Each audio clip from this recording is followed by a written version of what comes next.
2, 1, I'm going. Time starts now, technically. Yep, so welcome to this previously best work by Kaze. Previously, I mean 2016, nowadays he's doing way cooler and way better stuff. See Return to Yoshi's Island. But yeah, starting with the cutscene where Prickly Piranha Plant stuck Peach and we need to save her from that. Yeah, let's skip that and just go to space instead. You know the drill. Yep. Mario has way cooler stuff to be doing instead of saving that ungrateful princess. And by way cooler stuff I mean BOJs. So first off we are in a Battled Outpost, which is basically the BOJ simulator of the run. There's quite a few over here to be done, and of course I failed the first one. This is basically tradition. Red Tower BOJ, probably the scariest one for a while. Even though there's like 4 or 5 BOJs during this split already. And second try, that's pretty good. That skips the whole red tower that you can barely see in the distance over there for a little bit. Because climbing towers is slow, so we're just going to destroy this split instead. It's a pretty big empty level that we're dealing with, so any kind of speed that lets us traverse the level in a faster manner really helps. So speaking of any kind of speed, let's try to do another BOJ. Keyword try at least. Sometimes it's pretty difficult to hit the good position. This one seemed kinda good. I'm just gonna take the way around the whole structure over here. Not quite the usual stuff, but there's many ways to BOJ throughout this level. It's fine. And this is another feature of Fast Impact that we're observing over here. I guess it's my fault because I'm technically doing skips all around the level over here to minimize the pain of going around it. But yes, that was, well, a sequence of wall kicks with that box at the end being in the way, so yep, I did get collision, and nice so far. Let's actually get up there, please. Yep. It's pretty hard to figure out how you're supposed to travel this level intended if you're looking at this speedrun, and it doesn't help if I fail and need to repeat even more wall kicks again. Henry, chat? Yep, I had chat open. It's fine. Let's go, I got the ledge grab without a wall kick. That means I can finally get star 1. Holy shit, my movement is not quite on point today. But it's fine, it's fine. I have a lot of time to catch up on doing good movement. Clipping again. Yep, we have another 3 hours for me to wake up and start moving the Mario correctly. Thirsty? Happens sometimes. It's fine though. Okay, now let's see. That sound of a star in the distance doesn't sound very promising, so that's why I will just go for something else over here on top of the tower. The point is, there is a shooting star to seek in this level, and I have to get it at some point, but sometimes it will glitch in weird ways, which is very high singular bounces that don't really allow Mario to snipe it from the air. And sometimes, yeah, it's just RNG, you can't do anything about it. Hopefully we won't witness another one of those moments. Nice wall kick. I'm supposed to get this one though. Yeah, just like that. And here's the platform coaster. If it starts giving you off Mario Galaxy vibes, you would be right in thinking so. This game takes a lot of inspiration from Super Mario Galaxy. I would argue this game is probably half Galaxy in 64, half Sunshine or something like that. For a game which supposedly has a lot of original courses, holy shit, Kaze did, well, did have some quite extra help with the game design ideas. And now, well, how are you doing, chat? It's time to discuss how the weather is and how good your morning was, because over here we have the first 100 coin mission in the game, tied with the red coins, of course. And with this vast empty space, it's going to be just jumping around for a whole lot of time. Some of the most boring stuff, getting it out of the way early, because it's not very fun, but it has to be done. And this time there's not really any BOJs to assist me, because again, red coins are all around the level, as usual in ROM hacks. Signs of very good game design. And of course that means I need to step in all kinds of places throughout the level, so I cannot just speed cheat and skip big sections of it. Yep, thanks for the geo. Space junk? Yeah, I love space junk too. Who doesn't love space junk? One of the few Galaxy levels which I actually played. Because, well, this coin star may be a slog. Of course, got hit by the enemy. That always happens. Yeah, this coin star may be a slog, but Galaxy itself is such a slow game that, well, it takes real dedication to play it. Similar to this one, actually. There's not too many runs for Last Impact, because it's kinda tough to pick it up. So, yep, more coin collection. This is the place with the most coins at the same place in the level, containing a coin ring and a 10 coin box. And we're also going to open a cannon. That's a surprise tool which will be useful later. And hopefully we'll put it to good use and not lose time. Now going around the tower, because this donates us some nice 20 coins. And it's almost over, I swear. Things are going to be fun again pretty soon. There's going to be some more BOJs. He is definitely jumping. That's the 7th red coin. And soon it will be time for the 8th one. Then we can be done with this shit. Yep, good question over there. What's your favorite custom enemy in Last Impact?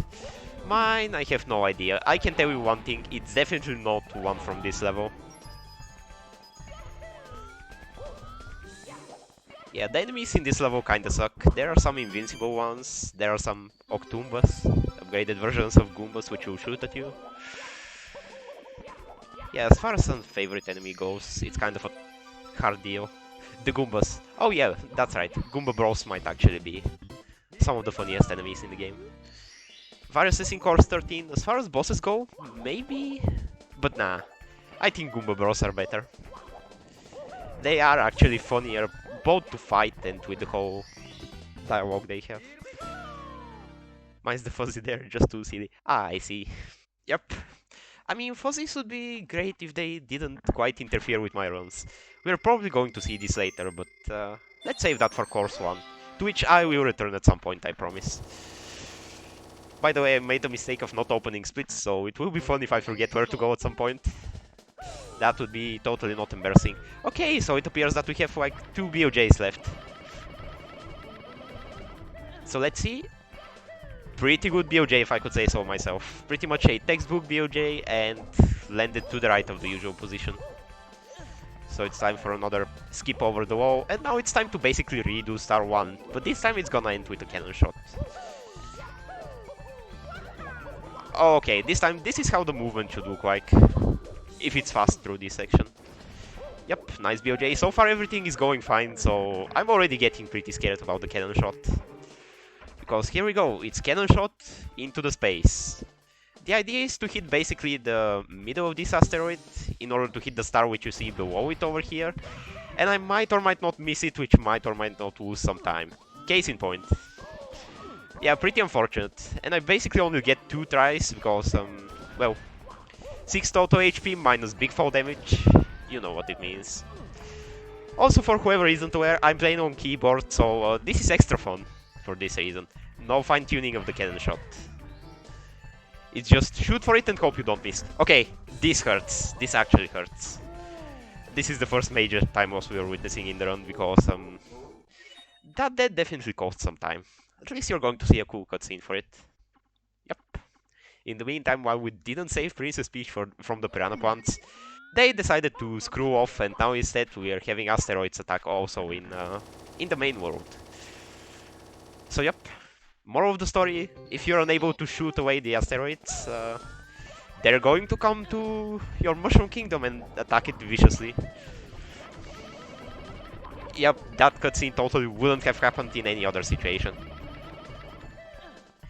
Okay, let's take a little break and go for the shooting star instead, because it seems to be coming to a nice position. Trying to catch it a little bit to the left. Alright. Wait, it's not alright. I missed it. Oh, just in time. So that was the shooting star. Its gimmick is it will come from outer space, it will bounce around, which means actually moving positions. Unheard of in Mario 64, of course. And after 3 bounces it will explode, so we better be quick with catching it. Yo Marv, thanks for the good work, because right now, this split decided to play a funny, and I failed the cannon shot and died to it. Yep, that ain't bounceless, but it's fine. Unfortunately though, I clipped through the ceiling, so this split is going places already. I need to exit course and start again with the BOJ attempts. Yep, clipping through the ceiling is the worst thing that can happen. Because if you don't clip through the ceiling, you can just retry the BOJ, but if you do, well, you're kinda stuck in there. So that's what was going on there. Okay, that seems fine. In fact, it was such a good BOJ that I overshot. That's the other possible thing to happen. Basically, in this one split of Abandoned Outpost, you are able to see everything that can happen in this split. We can have all kinds of movement failures around the level, or BOJ failures, or failing that wall kick somehow. I still don't know how exactly. And that's about it. It speaks for itself.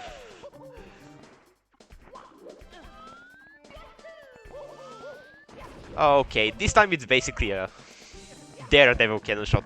I lost some HP and am on 4 now, so if I fail now, I'm just dead for another time, for a second time. I'm really not sure about this one. Seems too much to the sides. Let's hope for the best. I think this is it this time. Yep, we're out of hell, out of the BOJ simulator.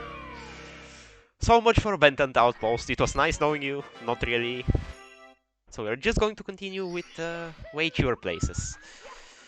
I think by far the winter vacation of people is over, but we're just going to go to the beach instead and have a vacation anyway. It's Sunset Island. And yep, that means we are basically out of the womps of Last Impact, which is of course much more cruel. And now we are on to this place, which is just cool movement sometimes, and yep. It's a pretty small, cute level. Pretty much the polar opposite of Abandoned Outpost. So the first star was called Labor in the White House. I don't know what the labor was, because Mario was just parkouring through the moving platforms in this section, but well, he collected a star. That in Mario terms basically means job done, so good job, Mario. Keep exercising your profession. It's a pretty cool one. Best course, yep. Could be. It's one of the most chill ones. Not too much can go wrong, except for, well, a game freeze or crash, multiple invisible walls, ceiling collision on the swimming over here. Yeah, not a big deal. Yep, as you might or might not be able to tell throughout the run, this game is not only not the easiest to play, but also it could be pretty junk sometimes. So this over here explored the shell. This was a swimming exercise, because you see, if you hit the ceilings, you're very likely to get stuck on them, and you have to perform the correct movement to get out of it. And there's also crabbies in the way, which, if you hit them, they deal damage. You cannot do anything to them, they're just literally invincible. That's pretty cool. That one's BK inspired, I assume? Possibly. Unfortunately, I'm not very cultured, and I haven't played too many even Nintendo Slash Rare games, BK included, so I couldn't tell you details over there.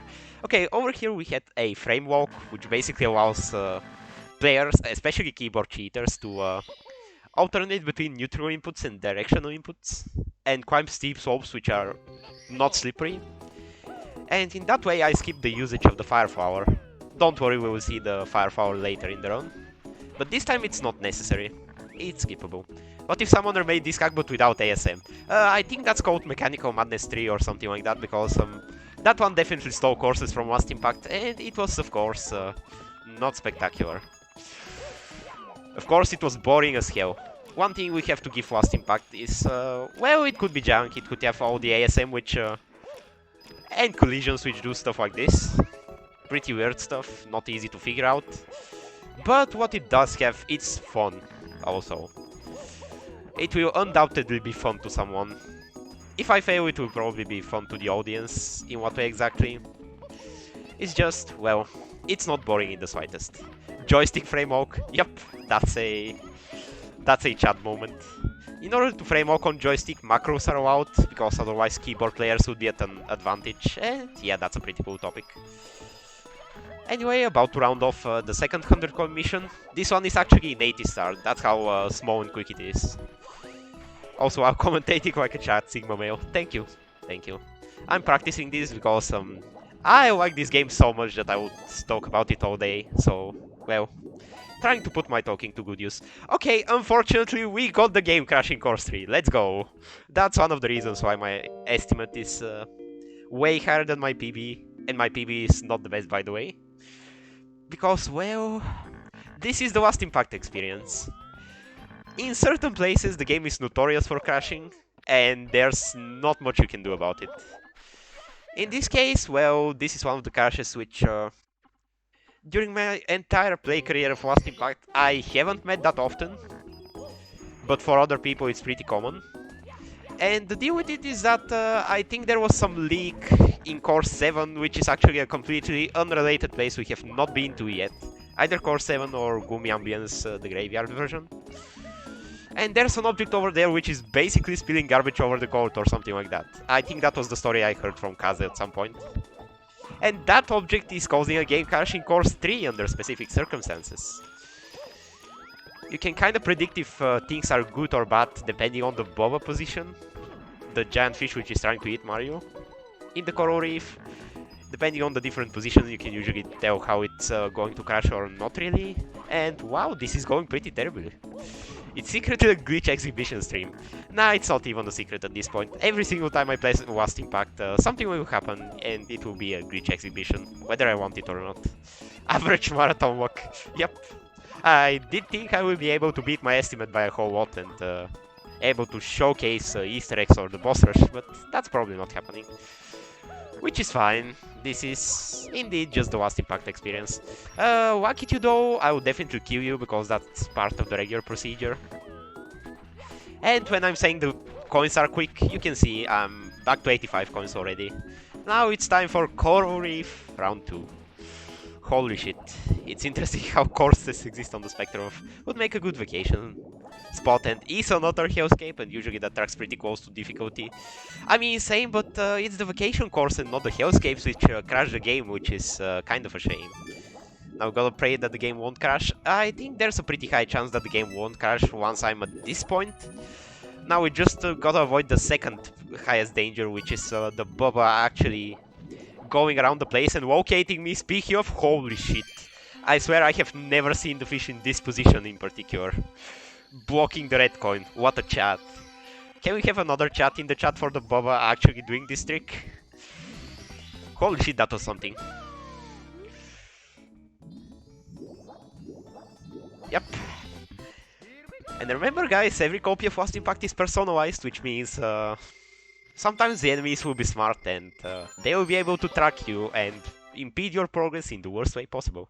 Joel, that's actually the moment for Joel. In 1.2 the Bobo is removed, by the way. Fair enough, but that means this is that time of the day where I mention why I'm not playing on 1.2. Basically, it sucks for me. It has parallel Wakitu camera, which is better for literally everyone else but me, because to this day and end, I'm basically that one person who is used to the Last Impact camera more than he's used to the parallel Wakitu camera in Last Impact. And I'm not practicing that much how to replace my movement with the different camera. Too much muscle memory built over the years from running the game over this camera. See, Mushie told you there will be time to talk about the spinning fish. Oh, certainly. Other stuff in 1.2, the slopes are nerfed, so some slopes are just walkable now, and that can throw you off. BOJs are removed because there's a ceiling patch, and that just kinda had a side effect of ceilings pushing you outwards, so you cannot get stuck in them and perform a lot of the BOJs. Yep, it's not really the best thing to run on, I think. Given DJ Tawa actually beat me within 2 runs in 130 star while playing on 1.2, but well, he has to do Red Tower in Course 5 intended, so that's a trade-off. That's definitely a trade-off. And that's the Blimp and White House. You bump it with air 5 times and it starts rising. And we get this epic finale to the split. I just get this star projected in the distance. Gotta admit, some of the custom stuff in Last Impact are pretty cool. Every copy of Last Impact is personalized? Yep, that's the only explanation to how people got so many crashes and I didn't. At least my copy is definitely not regular. Somehow. Okay, now the The ground pound land, of course. Nah, it's the Kraken Cave within the Crystal Caves. It's basically that good old vibe from Yoshi's Island Underground, at least for the music. Otherwise, it's a cave area. I think it speaks for itself. Of course, there's also water, and in this Star one, it's actually used pretty cleverly, because you see, in this one, you have to avoid the swimming. Swimming is slow, as we proved yesterday during the another Mario Adventure task.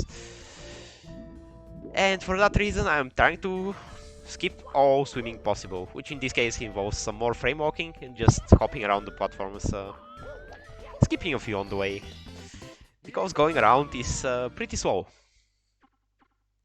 Okay, with 15 stars we finally unlocked Course 5 and can go to space. Ain't that exciting? I find it pretty cool. Thankfully I decided to check out that place earlier, so it's fine, it's fine. We don't need to go over there anymore. Also, one kind of annoying thing that you might be able to notice is that every single time you start a star, you will basically start with the camera in a different position. That happens because of the cutscenes I'm skipping left and right. For the majority of the stars in the game, there's cutscenes supposed to tell you, well, either where the star is located in the first place, its general area and what is going on in that area, or to tell you about some story-related problem that you're going to solve to obtain the star. We're going to see some more later. Even in this bit, gotta say. Yeah, the preview cutscene, exactly.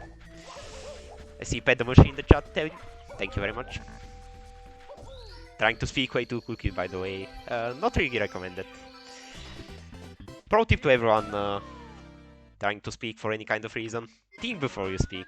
It's going to save you some hassle. Story in my video game, in my Mario ROM hack, yep.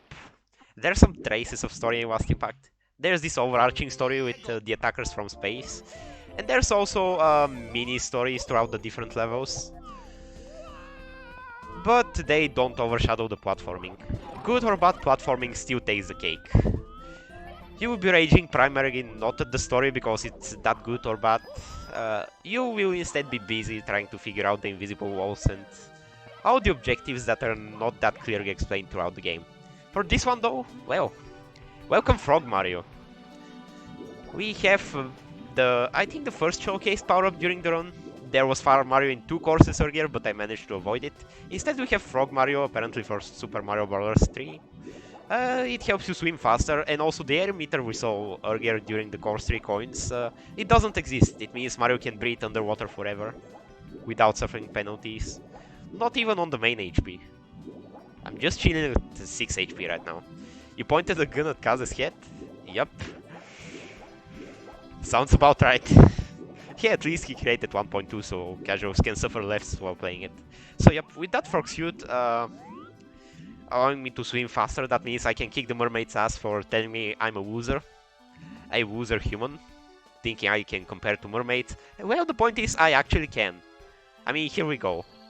I did go through all the hoops, I avoided all the camera gibberish, and here we go, we get a star for it. Yo, Puddy, thanks for the GL. It's the one person in chat right now, that's Puddy1, who actually kind of made me run this, because usually I'm running 80 star because this skips the painful parts of this game. But one day he told me, hey, why don't you run 130? And after telling me that twice, I was like, yeah, why don't I run 130? Sounds cool. It might be painful, but let's try it for once, and here we are. It's actually not as painful as I expected, probably because I'm used to a lot of the stars in Wasp Impact. It's not for everyone though, I have to say. Especially the coin stars, they're the toughest part of this game, and it will show throughout this entire run. He used to say he won't do it, but now he's doing it. Yep, basically that. Mistakes were made, that's for sure. And I'm glad, because I'm a masochist. Anyway, onward to the water temple. That's just hidden halfway throughout the maze, just because. Good game design. Not the maze, but the mermaid racetrack. And the whole deal with it is that it's similar to puzzles in temples in Zelda games. So you have to solve a bunch of puzzles, move around a lot of objects, collect keys between parallel universes and stuff like that. But nah, the whole trick here is enter a pipe, enter the parallel universe, have a somewhat precise wall kick, but not too much, and the star is yours. That's what speedruns do, they destroy the game. So we're not going to see the very exciting puzzles that I know that everyone was dying to see, but unfortunately we have to continue. It's supposed to be a speedrunner. And with the events in Course 3 and Course 5 even, so far I haven't had a good split, so yep, gotta pick up the pace. So, 100 coins plus red coins, I think you know the drill by now. We're just going to go all around the level in a strategical way, and hopefully it's gonna be fast. Collecting 100 coins in a kinda reasonable time manner. Including around the Mermaids area once again. But she showed them the hot cold puzzle in course 8. I mean, it's 1:30, so I have to. It's in the split. Hot cold puzzle is one of the longest stars in the game, and it's absolute pain, and we are going to experience all of it. Like a good showcasing player. Well, Mushie, someone needed to train like, yep. We were on schedule this whole marathon for the first 5 runs, so I had to be the first one to break it. Then again, I have to reveal that an estimate of 320 is kind of lenient. It basically allows for some dumb shit like this to happen. So I should be still fine. It won't be forever, and I still need to play kinda well, but we'll deal with it. Marv Katzi got marathon world record. Apparently it's contested because Seth has a faster run just without a video. Okay, so part of the 100 coins over here is that we also have to go over here and commit massacre over a few skeeters. SM64 Pipe better not be in the chat, because if he's watching this, he would probably hate me forever. Because I'm killing his precious skeeters. Struggling on the spider webs. That's just their collision. That's just what they're supposed to do, entangle the enemies.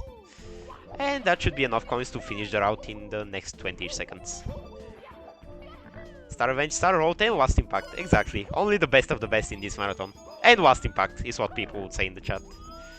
But this game is pretty cool, I still think. It has many issues, of course, don't get me wrong, but still is worth at least watching if not playing. This is why we never let Pioneer Mushie. I hope so. Oh boy, oh no, they're telling Pi. I'm gonna be dead. This is probably going to be my last run, even though I'm supposed to have a run tomorrow, so it was nice knowing you. Let's enjoy our times together for the final time. Where has Pi been lately? He's been living life. I think he's gonna have more free time to work on games and maybe even stream them soon, so it's gonna be fine. Oh, he hasn't even been here earlier. Fair enough. Okay, now for Save the Mermaids. Holy shit, I failed already. I basically failed. You know what? I'm gonna exit course. I'm gonna play it safe here. So the point with Save the Mermaids is, it's a boss fight. You heard the boss fight music? I think it's pretty apparent. There's a giant fish in the water, you have to bring it back to the cage. And there's basically 2 ways you're doing this. Which is basically the correct way, or the way where you'll be struggling for more than 2 minutes at a time. This over here is the correct way for a change. Thing with it is, you basically have to rotate the camera to the right and you have to start moving upright.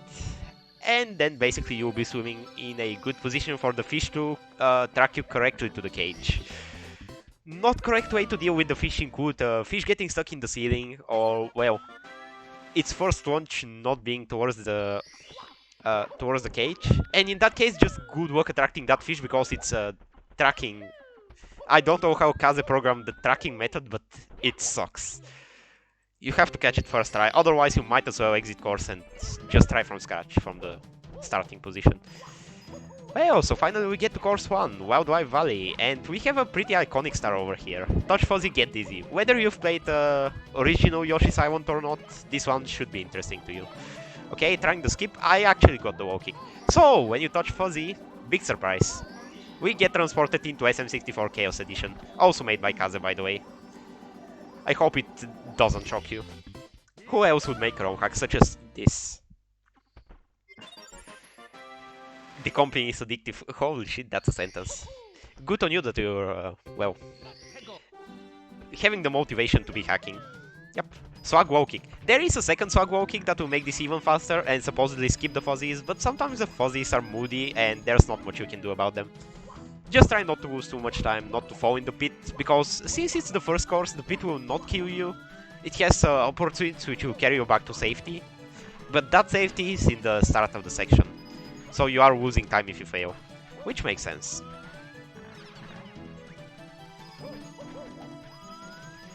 Yo Mui, welcome back.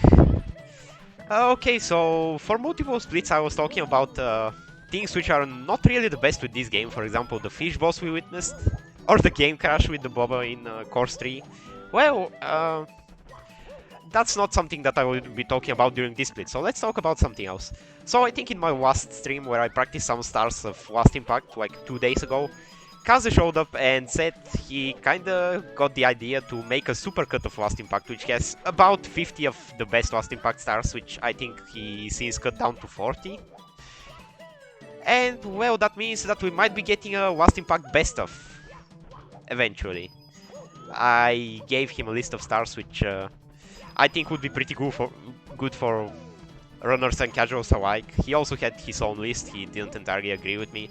But point is, we might get a version of Last Impact where we remove the stars which suck. Which apparently are 90 stars out of 130. So stay tuned for that possibly, because if you want to play this game, that might be the best solution for you. If he actually goes through with making this. And it seems that I have a surplus of 2 coins, so I already spawned the 100 coin star. It's fine though, it's not a big deal. Not like I'm losing too much time as opposed to what happened in the previous splits. Yep. And that's the course 1 coins, another one out of the way. Pretty cool stuff. 48 coins got you introduced to the fuzzies and the faulty platforms in case you somehow avoided all the fuzzies during the first mission. Anyway, now for Little Rabbit Lost. This one is a pretty weird one because, well, there were the big rabbits you might have been able to catch a glimpse of earlier while I was collecting the coins, and they will basically tell you, hey, there are those tap-taps which took away our son, depicted on the screen right now. And basically you have to save him from them. And yeah, I don't know if tap-taps are an original enemy or something that appears from another Mario game, so I don't know how you could tell that those are the correct enemies. But moral of the story is one of them contains a key, and then you can just do this. They give you a star, but there's also 2 overlapping cutscene triggers over there, so if you stand in the place from which you can activate both triggers at the same time, you can basically skip the star spawning cutscene itself, or well, part of it. Because you will be able to grab the star during the cutscene itself, as opposed to when it finishes. Anyway, now go up the giant tree. It's basically a story of wood and mushrooms. Basically me right now. Because I must be fucking crazy to be doing this. Nah, but seriously, it's just platforming. It's one of the more enjoyable stars because it's quick, it's kinda cool with the movement. Even though I don't think I have the most optimal movement. And it kinda gives you a break from the whole coins, custom NPCs, enemies, and all of that. It gets pretty tiring sometimes, so yeah, let's have a break. And actually the break is over because now it's time for a backwards long jump. I said backwards long jump. So, ever wondered what happens if you go out of bounds? Usually it would punish you with death, but in this level, all out of bounds is actually that upward swing that we saw in the Star 1 section, and that means I can do this to skip a whole star. BOJ into out of bounds and just propel myself up. He got it, yep. It's not the hardest one in the run, but it's still good that I got it quickly enough. Anyway. Mushroom on mushrooms, oh god damn it, Muri.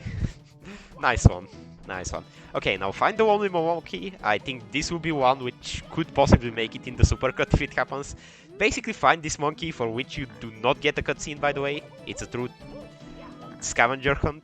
And they play tag with it and try to catch it. But also try to catch it in a specific way, because just touching the monkey doesn't count for some reason. You have to like really trip it up. And in a speedrun the goal is to make it quick. Okay, 28 stars, that means 4 full courses clear. Now I would clear also course 2, but unfortunately it doesn't spawn because I skipped the piranha ponds earlier. Also, I would do the Yoshi coconuts, but it's on the other end of the overworld, so I'm gonna leave it for later. Unfortunately, I will leave that Yoshi 100 hungry for another about 100 stars, so I think 80 or so. And instead, I'm just gonna go visit our good old nemesis Bowser. Or should I say go-kart friend? You permanently missed course 2? No, not permanently. Of course, since this run gets all-stars, it's temporarily. The point is that later on during the run, I will have to reset the game. This time for legitimate reasons and not because of the game crashing. And because of that, the pipe for course 2 will appear. Right now it's not available. So it's not permanent, luckily, otherwise I wouldn't be doing this trick. But yeah.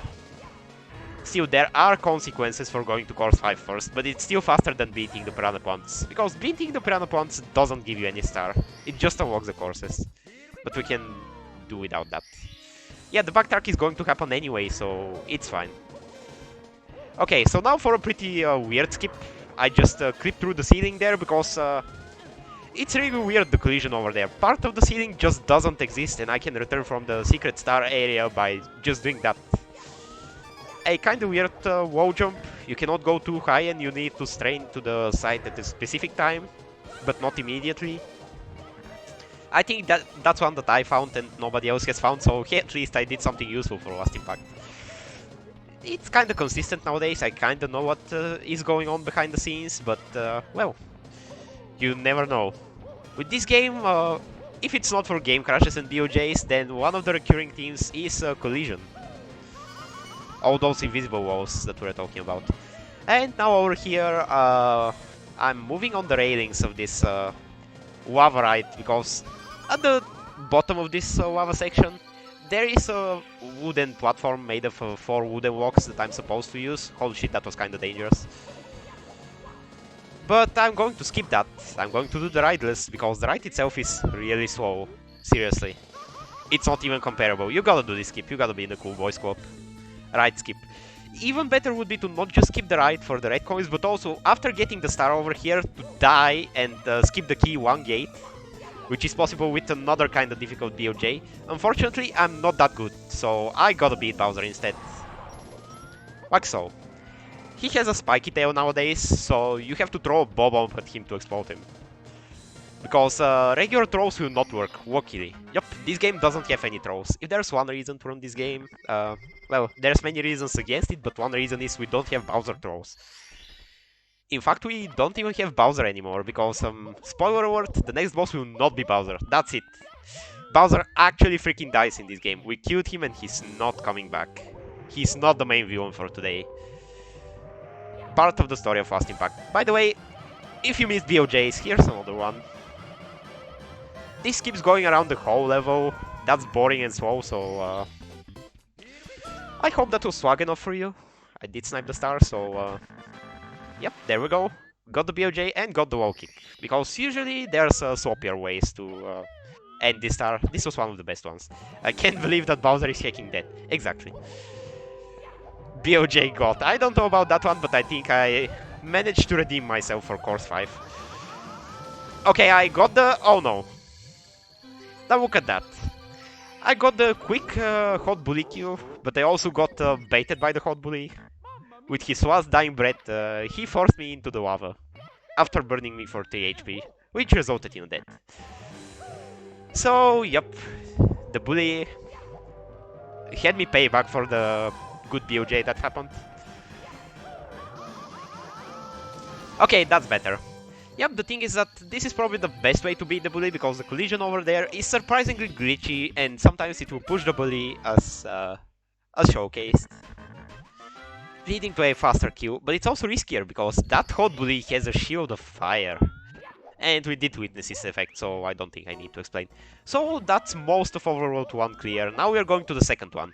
The mid-game in this game, I think people will universally agree that it sucks. And we are going to experience all of it today.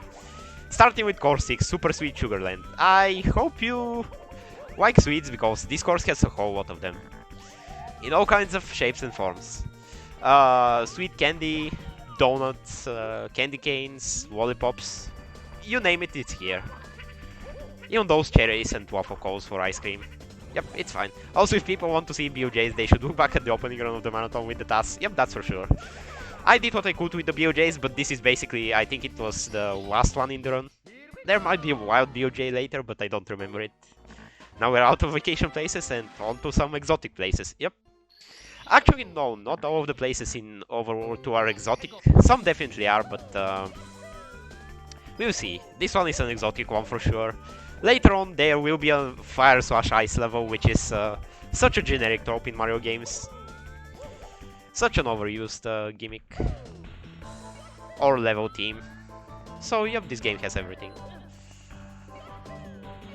My teeth hurt just looking at it. Yep, that's a mood. Can admit it's the same for me. Okay, now I decided to go for conveyorless this time. Which basically involves the infamous start at frame perfection rage robot on back in 2016. Or was it 17? Because the deal with it is that the camera is not perfect, as you can see. I definitely have to manipulate the camera around to my advantage. And well, Kaze himself claimed for a while that Last Impact camera is perfect, which is absolute buffoonery. Excuse me, but it's not perfect. That I know how to navigate it doesn't mean that I will defend the camera. But you can see in many other ways how the camera is glitchy later on. For now, let's introduce the Rainbow Coin challenges. So, with how many things this game has, I think it won't be surprised to say that it also has mini-games. We're going to visit the mini-games later, towards the end of the run, because that's just the fastest way to do it. There's 5 minigames, 2 of them are unlocked by default, so you can have a taste of what it is like. At 20 stars, the whole minigame house unlocks, and that way you can start playing the minigames. Another 3 minigames need to be unlocked by completing those Rainbow Coin challenges. 5 coins in 30 seconds, don't miss because it's not retriable, so you would have to re-enter the course to try again. And with this current Rainbow Coin challenge, we unlock the 3rd minigame, which is King of the Walk. I hope it's cool. Okay, invisible wall hit, clear. I hit this invisible wall every single time during my last practice, and I'm glad to see that it's also coming over for a guest appearance today. So, coin collection, so far so good, but let's see if I can do them both in jump now. I'm kind of doing a big risky maneuver over here. It's a triple jump that I found is viable and I think faster than traversing the cookie itself. So, yep, now I'm doing it. Okay, a bit of a weird triple jump, but I want to play it safe, because dying over here is not cool. You saw the effect of dying with a lot of coins in Course 3 via the game crash. Invisible wall guest appearances, yep. Actually, it's not really guest appearances, because they are expected to appear with this game, but hold on, how many coins do I have? 61? I don't even know if that's the correct amount, but there's a lot of coins in the factory, in the section which we did not explore yet, so I should be fine. Invisible wall co-commentator, to be honest. Yep, it's invisible, not mute, so it should be able to co-commentate, hopefully. At least for next SRM. Unfortunately, I have to admit I didn't get any invisible walls as co-commentators for this one. He's a bit quiet. Oh, god damn it. Yeah, speaking of. That's not good. I think I kinda messed up the spike cycles. It's gonna be fine, but still though. 94, okay. I think at this point I can just... I could have just avoided this coin line. But alright, we just have a small surplus of coins. It's okay. Yep, so basically we are inspecting the factory, and to the right you can see that it is actually functional and producing sweets. So if you do want to make some birthday inquiries for sweet stuff delivered to your house, go ahead with this factory. On the other hand, if it depends on Mario, this factory has to be closed for health hazards, because it has spikes, it has fire. As you can see, it's not safe for work. It has a bottomless pit even. Actually, a few ones, not only one bottomless pit. So with that being said, make your orders before it's... while it's hot and before it's closed. Yep. The fans are curious, why are we doing hundreds with the factory? Well, the factory has like 40 plus coins, as you said, and the red coins are actually all around the level this time. So we are going to see the red coins in a bit, and then it will be explained how the red coins on their own are faster. Not safe for work? Absolutely. The stream suddenly turned 80 plus. Speaking of not safe for work, it's this star, Risky Rollercoaster, right? So you're quote-unquote fighting with a womp, but it's a bet instead, and I died to not even the hard part of this star. Luckily I have 12 lives, so at least I shouldn't game over. Game overing would be embarrassing. Anyway, okay, that didn't happen. Again, we're going to see why the red coins are better left alone later. And over here we have Risky Rollercoaster, right? The deal with this womp is he decided to be smart. And instead of allowing himself to be stomped, he's just an NPC which offers you a bet. Can you survive this absolutely hellish roller coaster auto scroller section? If you can, he's gonna explode instead and give you a star because you will have beaten him. If not though, then oh no. Okay, time to check something. I think I failed the bet with this and the platform does not respawn, but let's just have a quick look. Yep, I think he's gonna laugh at me. I phased out through the platform because... oh, he's giving me a second shot. Let's go, let's go. Top 10 marathon speedruns moment. We are finding out Mythbusters in Last Impact. The platform actually respawns. What a nice one. I'm actually not going to laugh at him ever again because he gives me a second shot at this bet. Should have used Yoshi this time. Using Yoshi is a terrible idea. Anyway, the point is, you will be bombarded by those weirdly looking bombs during the slide. Not the slide, but the roller coaster ride. And this is about the only thing you can do to avoid them. Jumping at strategic times. It's not really always going to work. It's pretty weird. Because of the inertia that this game applies to you, it's also very possible to fall off the platform. And yep, it's hell. So, about the backflips. This is the best way to actively avoid the bombs. I ground pounded again instead of backflipping, that would have been tragic. And shoutouts to Marfyungs in the chat for, well, for that strategy, because usually what people do on this ride, even the best speedrunners, they just take the shots and hope hope they have enough HP. They hope they will just survive the hits while taking them head on. But no, he has the dominant strat for this star, Marv that is. Because he actually actively tries to oppose them. How did you not fall? Curse you. Well, about that. Actually pronouncing my name correctly. Yep, it's in German, so makes sense. Not many manage to do that. It's just reading it in German. The real strat is going on the track by foot to activate the bombs, then taking the coaster. Holy shit, let's not do that, shall we? Okay, coins and candies. This means it's time for red coins. Now, if people would recommend to you to use Yoshi, it would be for this red coin. This donut red coin, I would basically call it Kaizo, because holy shit. That long jump over there, it takes quite a lot of brain to figure out. If someone else hasn't figured it out for you, like it is the case for me. Probably the most dangerous red coin period for a long time during the game. And yeah, it doesn't get better over here, because the change of red coin was literally tied to the leash of a giant hell dog. And now we have this cookie which has already crumbed the whole lot. And it's also rotating for some reason. Of which there are 4 of the red coins in the level. That makes a total of 6, which means it's time to leave. And one of the bombs actually decided to snipe me, even though I'm not on the roller coaster track today. That's interesting. No, we made a penguin emoji in text. Sorry, that was not really the best penguin sound. Muy does them better. Okay, now I think I will suffer a penalty and I have to decide what to do.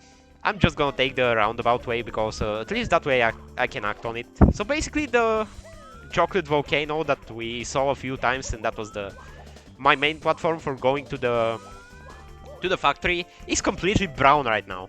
Which means it acts like slow sand and I cannot really jump out of it to get to the star.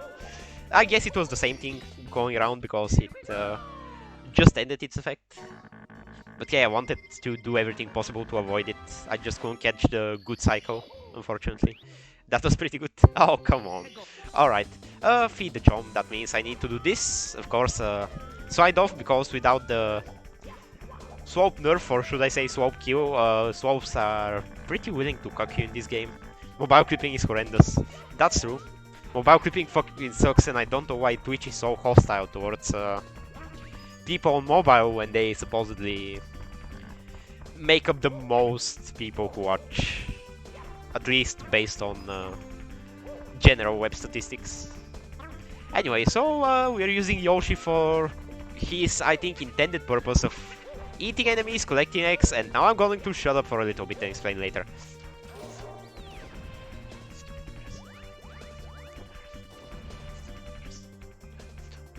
Alright, 3 shots.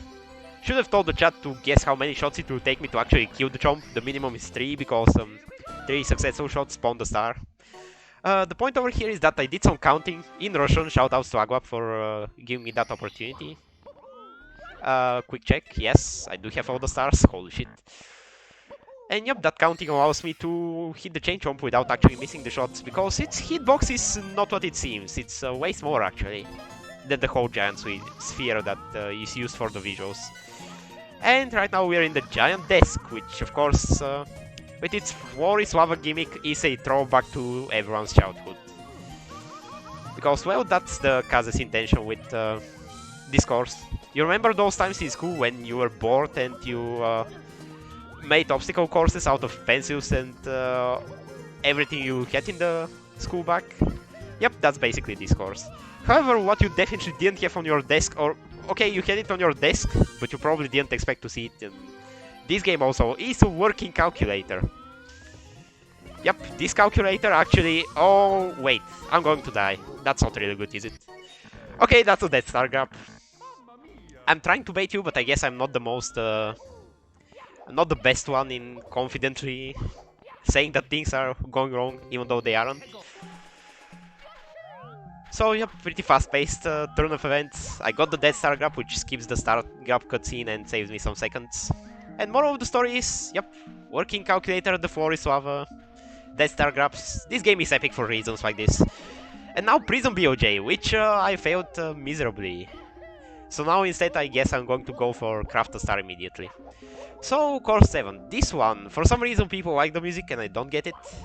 They also like the course a lot because of the story, and I guess I do get that part. Wait, yeah, let's go here first. The point with this course, it's the stars are kind of sequential. You kind of have to do at least half of them in order to advance the story. Of course, I tried a big sequence break with that BOJ, which actually failed, because it's going to skip an entire prison escape sequence. And honestly, it deserves to be skipped, because holy shit, I mean, the novelty of it being a prison escape sequence in Mario 64 is something, but it quickly wears off when you find out all the junk of it. This music, yeah, actually, I don't know. Yeah, I think people like it. I'm pretty sure that this is how it goes. It might be either this one or the one in the church, maybe. That one is good, for sure. But anyway, to craft a star, here's the ingredients. First you have to find the Toadsmith. He has to tell you that the ingredients are a power flower, silver and gold, all put in a fireplace, and of course leave them in the oven for 30 minutes, aka the duration of one cutscene in Mario, because holy shit, this thing is way too long. And out of it, a power star will form. That's how stars are made. I don't know how are made both, but how are made stars? This is the answer, at least according to Last Impact. Game design wise, it's a glorified secrets mission with 3 secrets, and Pi did that in Shining Stars 3? One or Painted? I don't even remember anymore, maybe both of them. But it does look pretty cool. Anyway, Prison BOJ, attempt number 2. I failed again. That's gonna be a recurring theme. Yep, it's a pretty precise one, because well, you basically solve the 2 possible outcomes of the Prison BOJ that are not getting the star. This is getting the star instead. Yo, this marathon again. Indeed, and Last Impact again. Thanks for the geo. Some of the music in this hack is completely original. That's true, and this course is one of the examples. Okay, now I think it's about time to rival reflection, which also means collect the 100 coins. Once again, not collecting with the reds, because the reds are actually in the haunted church itself. And they are very slow and secluded from the rest of the level. While the blue section of the level has like 24 coins or so, and that's more than the 16 you would get from the red coins, so it's nothing to pass upon. Third try is the charm, they say. Yeah, about third time is the charm. By the way, this course is also able to crash in the blue section. I don't know how it happens, but it's a real thing. I found it during some of my 130 runs and practice for 130 runs that after spawning the 100 coin star and grabbing it, it's quite possible to 2 of the 3 blue coins is good.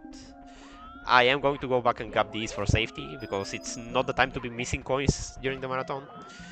Yeah, the point is when you grab the 100 coin star, the boo can randomly decide to crash the game. Actually, I don't even know if it's the boo itself or the star, or just the sheer overload with custom objects that Last Impact provides. and how they're probably interfering with each other again. So yeah, this is the second most dangerous place in the game for a game crash after course 3. Hopefully we will not see this, because it will be quite the story. 77, that's a surplus of 1 coin, but it's fine. Yep, this is one of the 100 coin missions, which feels like a pain, but once you know the route, it's actually surprisingly good. Somehow I missed the warp. Very good, very nice. So, yep, it's this area again. And when you say this area, you say the big bullfight. And when you see the big bullfight, here's what we're looking at. We're looking at the mirror. And what's going on with that? Yep, can we start the fight? Yep. We're gonna have a bad time. It's the one and only Megalovania. Nice. Ouch, that's pretty not cool actually. Because now I have to use some of those excess coins. And I mean, it's the first wave, so it's not really supposed to happen this way. Alright, lower the camera horizon a little bit. Nice balls, let's not do that. And those are the electro boosts, which I actually dealt with pretty quickly. Now for the exploding ones, I hit this one, but it's fine. My basic idea is to spawn the 100 coin star and collect the star while the boosts are about to explode. Because they are exploding on a set timer, there's nothing you can do about them. Okay, I collected the 100 coin star. At least if something majorly dumb happens, I will not need to repeat the coins themselves. Okay, I don't know if that was the first or the second hit, because you can never tell if you're hitting this bull during this fight. Yep, because he disappeared. So he will disappear and go to random places on the field, and yep, not much control that you have over it. Sometimes he will be stuck over there, in the walls, or in the slopes. Okay, not the best one, definitely. Oh my... That was a free hit, but I missed it anyway. Good job, good job. Okay, 2 HP is actually kinda dangerous, so let's try this thing and go grab the coin instead, because, wow. Can I get the hit? No. Very good. Okay, I think that was the second hit. And that should be the third one. Somehow that counted as a hit. Even though I bonked in the enemy. Okay, out of actual heal because this was painful. Probably about to strike the stream. Yep. So this was probably a bigger time loss than some of my deaths during the run, and that's actually kinda sad. However, Prison BOJ down, Bullfight down. The most dangerous stars in this split are now over, so it's time to visit a haunted church. Don't worry, it's not quite occultism. It's not as bad as some of the ROM hacks out there, which will depict all the pentagrams and stuff like that. In fact, I would say Mario's Nightmare 64 Church, even without being explicitly haunted, is, well, scarier than this one. This game still kind of preserves the cartoonish style and the not too serious story elements deal. So yeah, there's that. Looks like that 1 coin surplus saved you in the end. Yep, that's because of how the fight turned out to be. So, yep, 7 of the 8 red coins are actually hidden inside booths. I think it cannot be 8 out of 8, because there will be another area later in the game where I do the same type of red coin mission. And there is another red coin in the wild over there. Or maybe Kaza wanted to bait you, I don't know, one of the two. Okay, nice movement. I tried to be fast, and of course I achieved being slow instead. Shame, shame, shame. Now we have to redo this climbing. Now we have to redo this climbing. And now we'll be on to the sealed off section of this place. Of the church section. So I can afford to ground pound those boosts before, because unfortunately the red coins kinda have to spawn off of them. It takes some coins. It takes some time for the coins to materialize, and due to that they're not grabbable in the first like 2 seconds after killing the bull. So we have to wait anyway. So that strolling around is pretty fine for those red coins. Why did I wrong jump instead of side kick? Anyway, free the witch. Fun fact, we're about to commit a crime by helping a witch recover her wasp power. Or should I say his wasp power, though I shouldn't let spoilers, and also witch is the feminine version of wizard. Anyway, point is, we are going to commit this crime, but we already escaped the prison for which we will be jailed. Or that will be jailed too for that crime. Okay, now let's try to do a cool funny. I got it! Okay, so, shoutouts to Marviungs and Bellring for telling me about this skip. I basically skipped a cutscene where there's a lot of scrolling through text, which tells you how he's actually Kamek. But text is boring, so we just skip that shit. Somehow that just works because you perform an action during one frame after he explodes and actually turns into Kamek. Speaking of, here's our guy. And he was in a pathetically easy, vulnerable position to go... for us to go get him. See, if you visit prison right before committing crimes, you get away scot-free. I mean, I didn't even visit the prison, I merely grabbed the star for the prison, so that's even worse kinda. Now I'm glad I told you about this. Yep, it happened. Never seen before during runs, except probably the time was did it. Gone. Yep. Okay, now for the Fire Ice course. Okay, this is one of the most painful courses in the game actually. When I was talking about the supercut of Last Impact earlier and cherry-picking stars out of the game to select only the best stars, well, a fun thing between both mine and Kaze's selections is that Course 8 was not included. We did not think there were stars worth of picking out of this course. Because all of them are painful. Except this one, but you're not doing it the speedrunner way, so it will be painful also. So that was another dead star grab. It should be kinda easy, but recently I have found an invisible wall which can just stop me dead in my tracks. So that I'm dead without grabbing the star. So yep, I did a big volcano skip. We skipped a very painful section with rotating platforms which are huge and navigating around them is a pain. By frame walking and quick walking onto the volcano because its collision allows it. And the death star grab at the end. I think it's now apparent because it should be at least the second time after the death. What, an invisible wall in Last Impact? What's more surprising is that it was a new invisible wall. I didn't know it for a while and then I suddenly started hitting it during runs. Rio? Rio. Same as the Rio slide that we just witnessed. It's kind of not a Rio slide because what Kaze did for this slide, in order for those sharp turns to be possible to beat, he basically nerfed the slopes for this section. They are nerfed in all versions, not just 1.2. And that means you're sliding slower throughout that slide, so that you have time to navigate. Of course that means it's not that speedy, so skipping as much of the slide as possible is a priority. I'm not skipping as much of the slide as possible, I just skipped a small section of it. Because if you skip the whole slide, it's quite possible that you will fall in the bottomless pit instead. Can't wait for the Death Star grab during Silver Stars. It might or might not be happening, no promises. Anyway, so this is Hot Cold Puzzle. As I said, one of the longest stars in the game, if not the longest star. Outside of coins, of course. I mean regular stars. And it's quite the puzzle. So first you have to find out the way to get inside of this section, which is what I did, was the fastest way. Doing the wall jumps to get to that top portion of the level. Then finding the ice and seeing that it's breakable and breaking it with a ground pound, and then you've entered. You've entered to the first puzzle, which is this one. Switches react to cold and heat, Kaze says in his description on the sign for this puzzle. And once you figure that out, all the gates will be down, and with that you can progress to the final section of this puzzle, where we can say hello to Mr. RNG.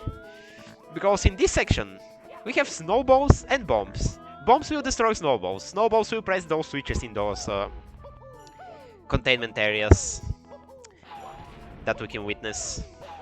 And all four of them have to be pressed for the stars to appear. Oh, wait, while talking, I forgot that the bomb was approaching that one snowball, so that progress was just deleted. So this is basically RNG moment for the snowballs to spawn in the correct way. I don't even know if those holes are filled. No, they're not. Who is this Mr. RNG and where can I meet them? Yep. We're gonna have a few words with those with this Mr. RNG, because this one over here is actually a trash RNG. I've had pretty good RNG during my runs and practice attempts, but today Hot Cold Puzzle decided to kick my ass. We have so many snowball repeats, as you can see. They're just replacing the old ones, so yeah, not cool. Okay, time to unfreeze those spikes, because we don't need anything going on towards this section anymore. This snowball is excessive. Yep, any of those 3 holes will be excessive to see. At this point, I'm just waiting for a snowball going towards this section, and we have one over here. Let's go. So this is probably the second moment where I could totally ask chat how the weather is, because this was boring as hell. That was some insane waiting, and I'm glad it's over. I finally have 50 stars, and I feel like it's been over an hour, which not the best, not the best. Every hack must have Hellfire. Yep, that's it. Every hack by rule must have the Fire Ice level trope. Cold, but not too cold. We got snow overnight. Good job, Marv. We didn't. It's probably over 10-15 degrees over here right now, so yep. Clear minus 8 degrees Celsius. Good one, TV. Good one. I wish I had some of those degrees, or some of those whack of degrees. Some negative degrees, I mean. Probably like 2 Celsius and raining here like it has been for the last month. Oh, fair enough. I guess we also had some rains over here, but otherwise the weather is, as usual during the last few years, insultingly good for December/January. Expecting it to melt during the day. That's the worst. That's the worst. And I kid you not, I saw more snow in the Netherlands than at home. What a shame. But yeah, anyway, I think padding time is over. I collected most of the single stars, and I might or might not perform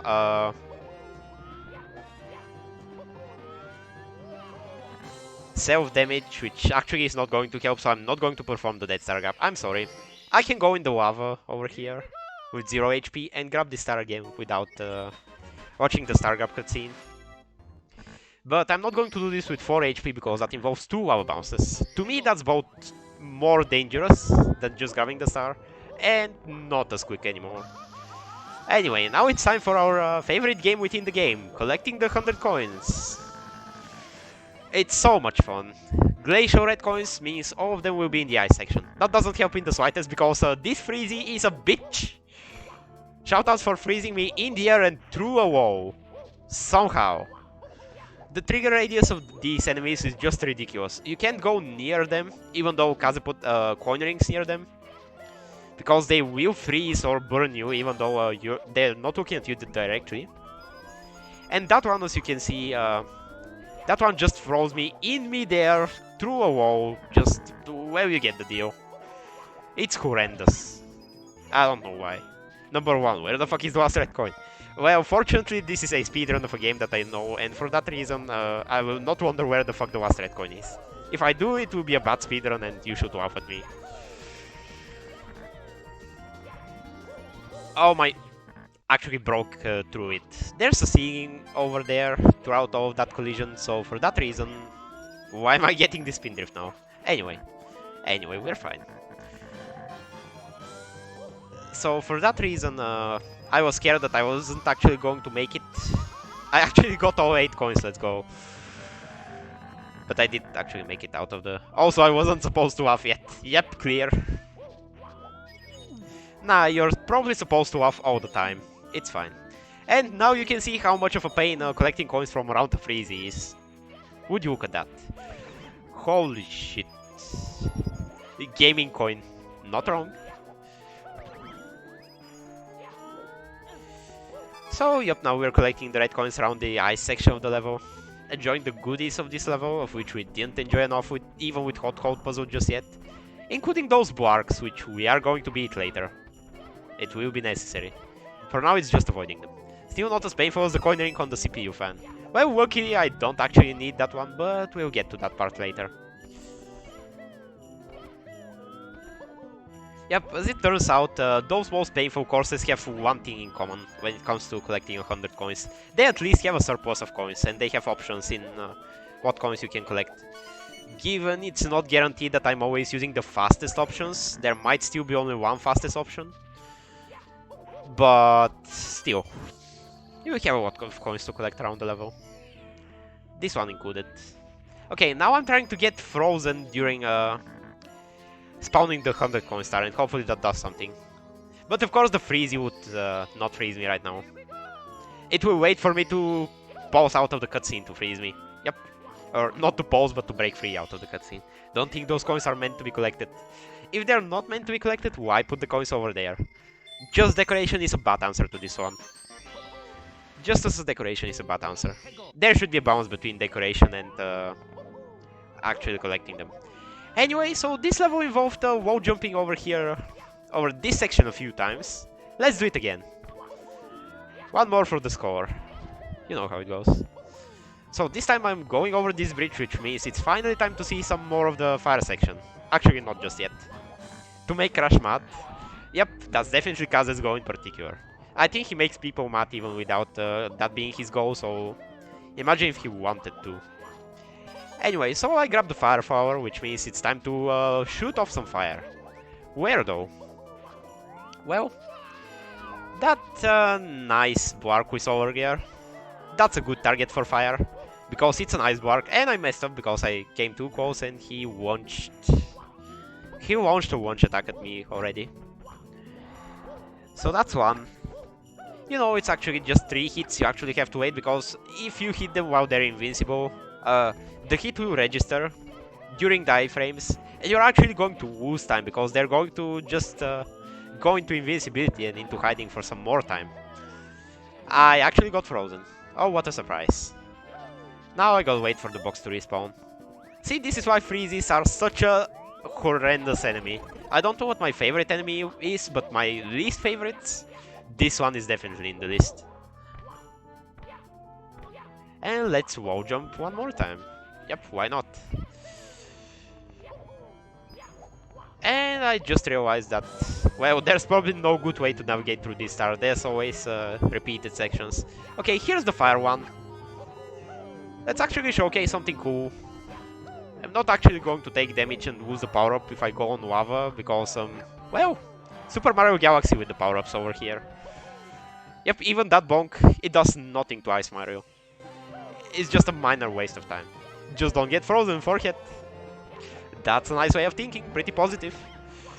Let's actually kill an enemy, because that's what you're supposed to do with power-ups. Have fun. It's not really useful for the speedrun at all, but we can do it nonetheless. Okay, that was course 8, we are out of the generic Fire and Ice level. So let's go to another Galaxy staple instead. This one is going to be pretty fun, I promise. Actually fun this time, I will not cheat on this level too much.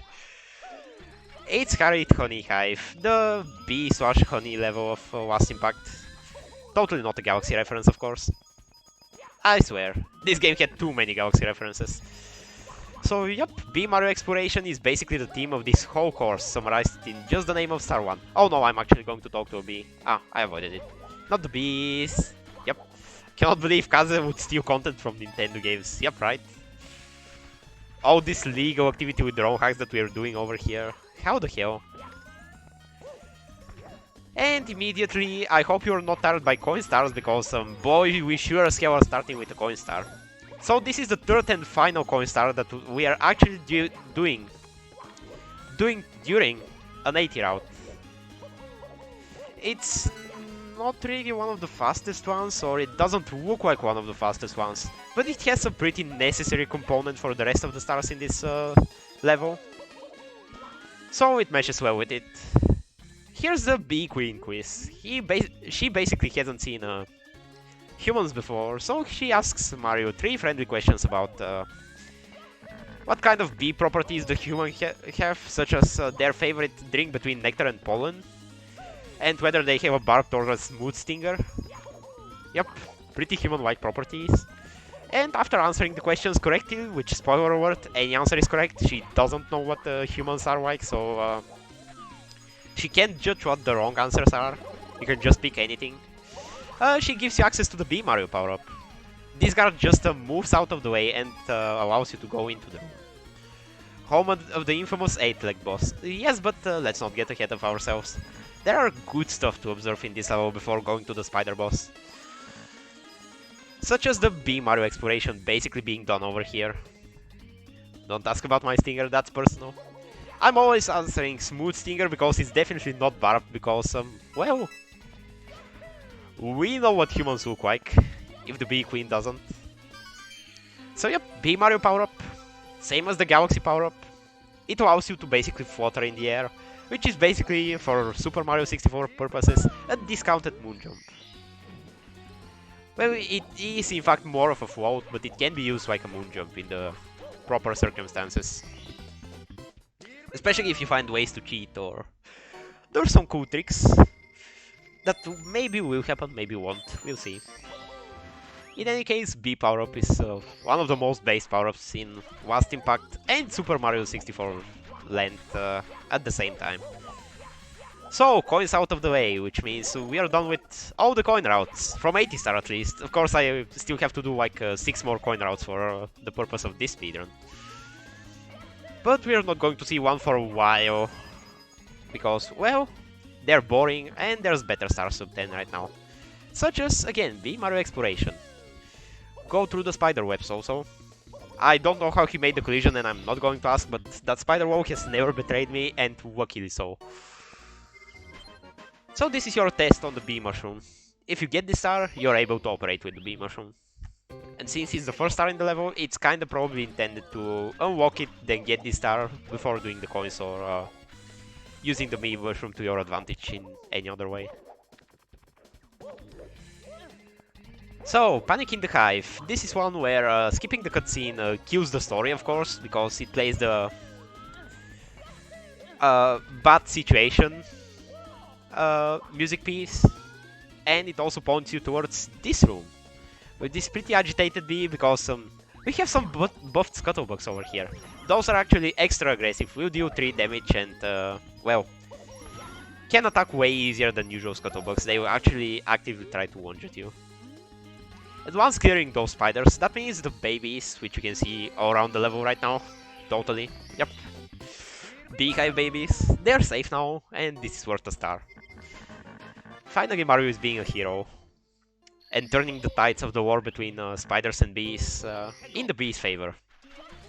Which is nice, bees are cool, spiders are also cool I guess, but not as much, so yep. I'm curious if you're Team Bee or Team Spider in the chat. Okay, and for Bee Sky Race, probably one of the most base stars in the game, because first, we have Above the Clouds music, second, we have the Bee Mushroom power-up, and it's used to its fullest. Don't tell that to usernames. Oh yeah, that's true. Well, he is one cool spider, but well, that doesn't extend to all spiders. Team Mushie, oh goddammit. Thank you very much for that. Never ready for those surprise attacks. So, yep, let's just enjoy the banger music for a little bit and kick the ass of a bee, who was very quick with the words, you, me, race now. That's about it. That's how a true racer should act like. Bees are awesome, that's true. Speaking of bees are awesome, here's another argument for bees being awesome. If you just spam ground pounds, you can actually kinda ascend through the air, because you can just cancel the ground pounds with pressing the A button afterwards. It's not really useful over here, because once the bee arrives, it will spawn the star a little bit above Mario's position. And if Mario's position is in the air, that will be actually more problematic to obtain the star from. So yeah, that's why I'm raising the argument to play this game and try to find all the junk that will work in your favor. To have fun or to do stupid tricks like that. Because there's a ton of cool tricks in this game. Gotta admit that. Even if it's broken as fuck. There's a lot of stuff to be done and it's pretty fun. At least to me, it never gets old. Okay, so now we're actually going in the spider nest. To which, for some reason, there is a pole, which I don't think is an architectural property of neither spiders nor bees. Especially given the fact that the spiders probably do not want to be found, so... But yeah, let's not overthink rational logic in video games that much. And actually, let's step on the king bee over here. Yep. Somewhere in the story, a bee in the level says that the king bee was actually kidnapped. And the queen bee is left alone now in the main section of the level. And what happened to the king bee is actually this thing over here. Pretty cruel if you think about it. It's a subtle story element. Most people don't really catch it, because most people don't talk to NPCs. That's there was, by the way. But, for sure, a cruel moment in the Mario 64 universe. Mario is Spider-Man. Yep, for 1 star over there, Mario obtained the Spider Mushroom and is a Spider-Man, which I think is a unique power-up to Vast Impact. Can spawn spider webs in the air and just immediately hang from them, but that's not going to help against this guy over here. Look at this absolute unit. This is the spider boss. This is probably the most infamous boss in the entire game. What's the deal with it? Well, similar to the fish boss earlier, but much worse. If you don't do it the way I'm doing it, you're doing it wrong and you will die. There's no way around it. This spider boss has atrocious collision, he can combo you with attacks. I've had some good old days during the first version of the game, 1.0, as opposed to this 1.1 over here. And he can sometimes throw you out of bounds. You can just clip out of bounds. Either that or you can be comboed and bodied for a total of 6 damage, and yeah, that's pretty strong for a spider boss. It's not even intended, it's just the game's bullshit because this boss was totally well programmed. Of course, since I just ranted at it a whole lot and I had problems with different stuff throughout the run, I will not be having any problem with it right now. Okay, I'm not sure if I'm doing the correct route order anymore, but it's not going to matter all too much. So this is Gloomy Ambience second section. As opposed to a giant desk, this one is more boring, so I'm actually calling it by the official level name. It's once again kind of like a section in Blue Moon in Galaxy. Something like that. And we also hear the Haunted Church music again, because it's Boo Dance time.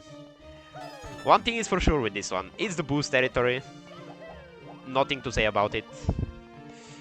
And there's a lot of weird platforms. For example, if you jump into here, I was not going to try to showcase, but I guess I involuntarily did, and I didn't even get stuck, which is pretty cool. But yeah, if you jump inside of there, the flower will close you, and then decide to be toxic. It's not going to call you words, but it's going to deal you damage. It's going to open before it kills you completely, but yeah, just don't get stuck in there. This level is actually kind of unsettling. That's true. There's a lot of spooky elements in here that, yep, they just are. For example, the ice in the background, or the fact that it's a literal graveyard and there's a lot of dead enemies. It's basically the souls of the enemies which Mario killed throughout the game. Such as Koopa Troopas, Goombas, and all kinds of guys like that. There's also some unique graves, but I'm not going to spoil the punch. Play the game and find out the Easter eggs for yourself, and you will see. You did try to showcase it, yep, it was absolutely intentional. Anyway, over the giant desk, this is not as cool of a level, in my opinion. But it's still decent enough. Let's see. I need to go to the Paper Mario section, that's for sure. Yep, so here's the paper power-up. Now as you can see, this is the ultimate way to lose weight, because Mario is straight up 2-dimensional right now. This means he can also go in the closed-off pipe that he just did. And we're going to use this power-up for the remainder of this desert section, which actually is also an overworld section. And it's probably the poorest one in the game. I said overworld 2 was quite shitty and dismissed, because this desert is in this place. Holy shit, I hate these deserts. I'm not sure if there's any people who like this desert, and ironically, it harbors some of the most hostile levels of the game, and most boring ones. Case in point. If it wasn't for the speedrun, of course, I'm not in a hurry over here, but well, Dry Desert, I love this place. That's actually the second point that I have to bring up, which is basically, this music port is so overused, I want to barf from it. Like, honestly, it should be a crime to put this in your ROM hacks nowadays. There are better desert songs out there, and I'm glad that people are using them. Because, man, this is like the most generic desert track you could use for anything in a Mario level. It's used from the first days of ROM hacking. It's been used so many times, it's not even funny. Anyway, enough about the music rant. A little trick. Actually, you need to long jump here before the platform has reached its top, because if you do that, it will actually give you extra momentum, because that's the hidden inertia I didn't really talk about in this game so far. Basically extra inertia from moving platforms, both sideways, and from moving up or down. Even from your own actual movement gets applied when you're jumping to specific places. Okay, let's see if I can hit the correct side now for the star. Knowing me, probably not. And I didn't. Let's go.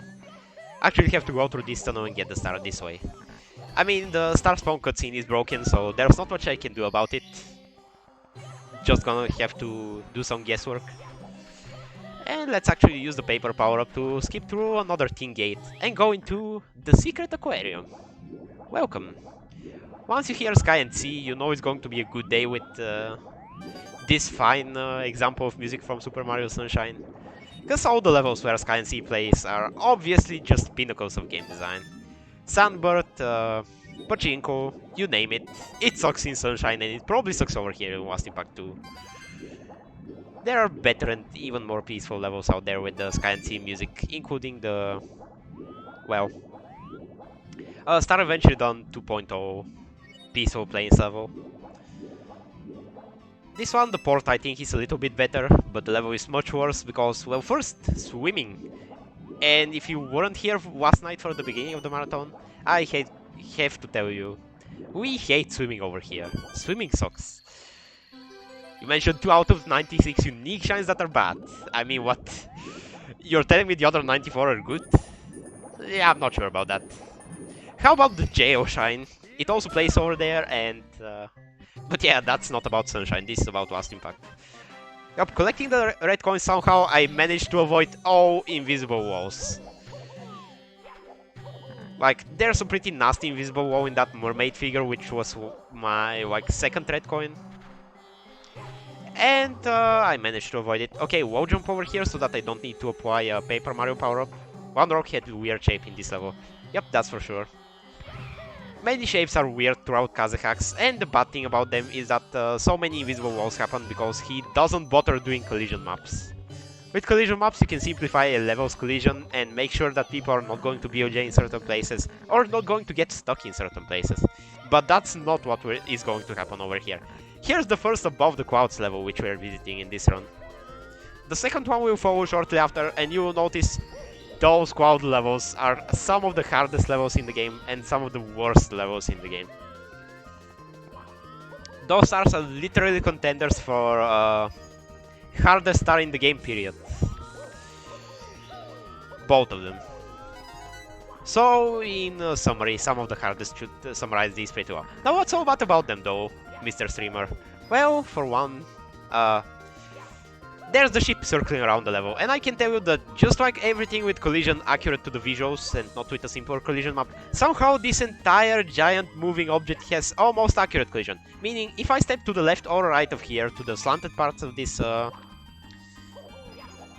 ship part, which I don't know how it's called, excuse me, you will slide off because they are slippery slopes.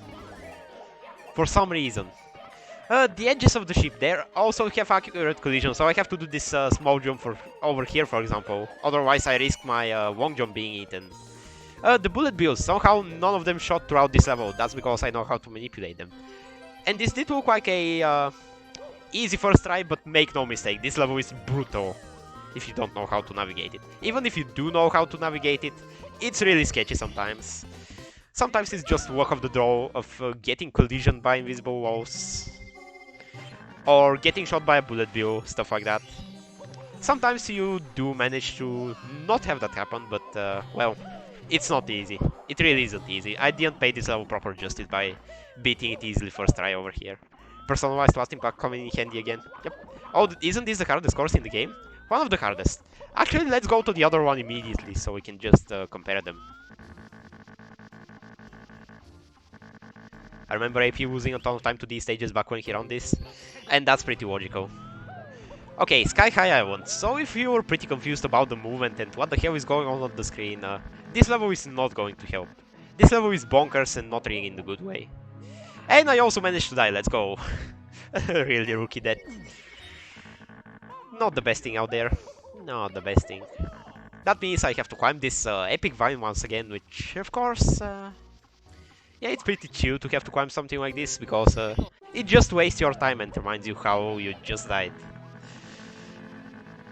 It also would give me time to stop talking if I ever stop talking, but this is Lost Impact, so that's not happening. Or whichever cloud stage is here at least, I hate this one. Yep, I don't know what the second one and the third one is between the one in the desert and the one in this course.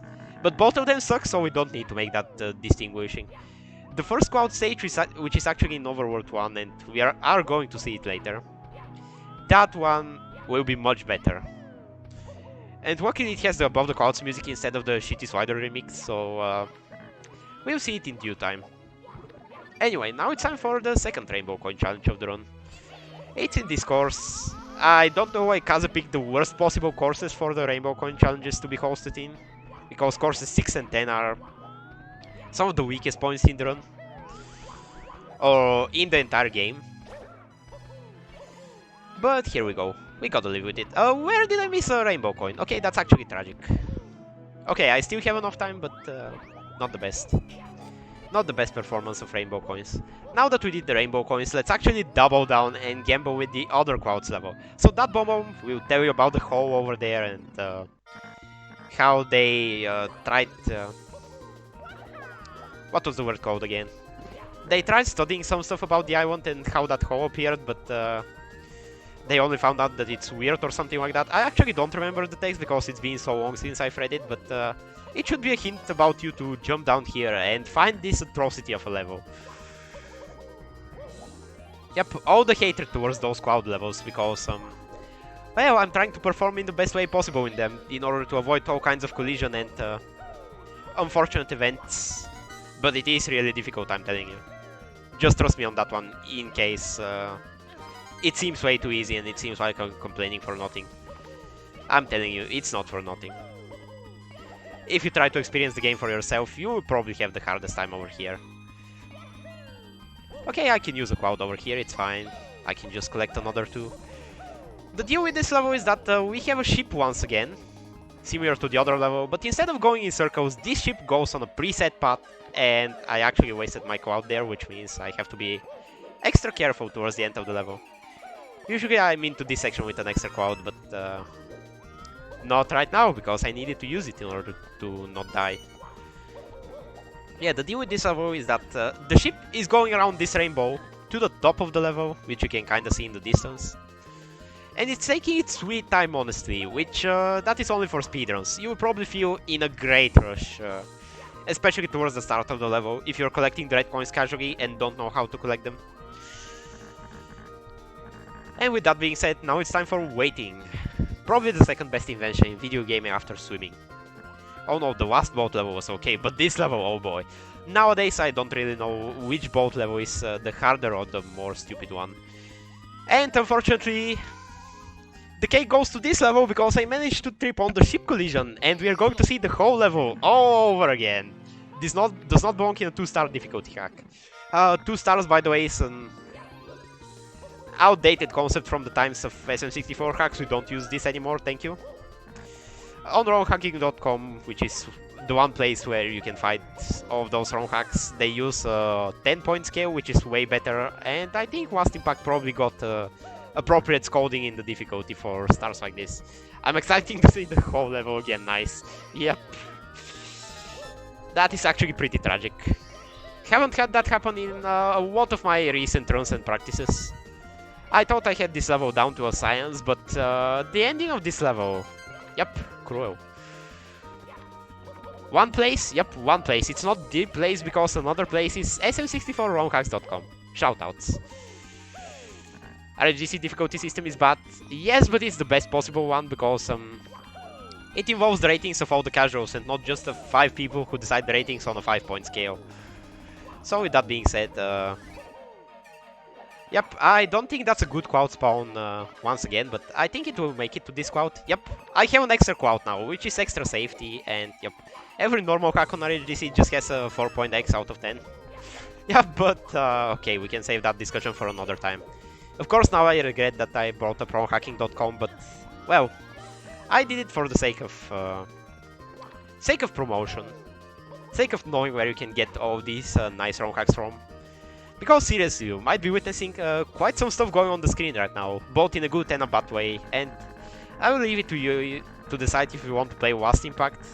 But there's a lot of good ROM hacks to start out with, definitely do check them out if you're not going to play this one. Yep, I don't think it's necessary to really compromise RHGC on how its difficulty ratings quote-unquote don't work. It's just democracy. It's just people not knowing what the fuck they're talking about and voting. Strong message about society, but that's topics outside of the scope of this run. The important thing is that this part is over. Woohoo!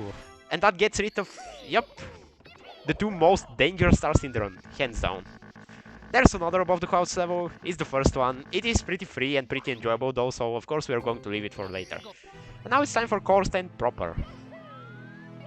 Flip switch flipping says star 1, and that means going into the cave, around the edges, and for some reason pressing the flip switches. I think for this one Kaze gave up with any kind of story, he just included the flip switch objects and yeah, go do them please. Life lessons with Mushie. It's just directed by me, it's not really... Okay, not directed, but like, I'm the moderator of the discussion. But I assume that people in this chat are clever enough to decide for themselves what the conclusions from certain events are.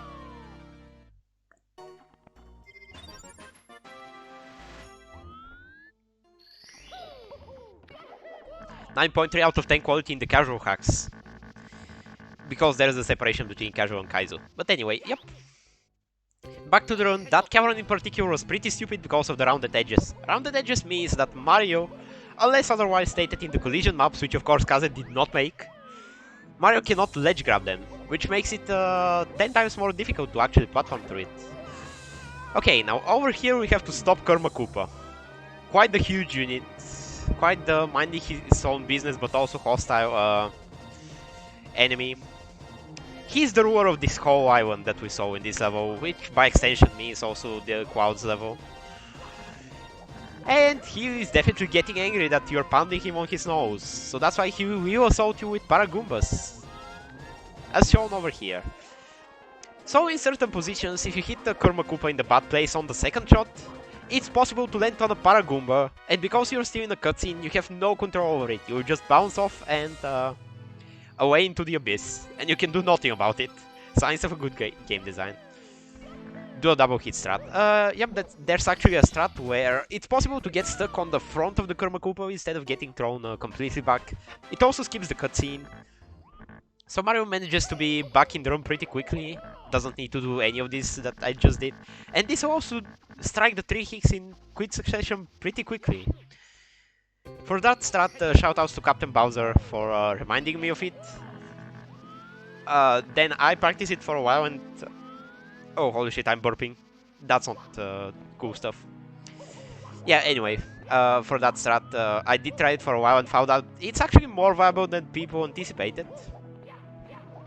And finally, Seagull put it in as a single star. He got to SR if he's in the chat somehow. And he managed to get the 2 hits within the same run, which means that he got like a 30-something seconds Karma Koopa fight from start to finish, which means getting to the Karma Koopa, getting through the cutscene for killing the Karma Koopa, and getting the star itself.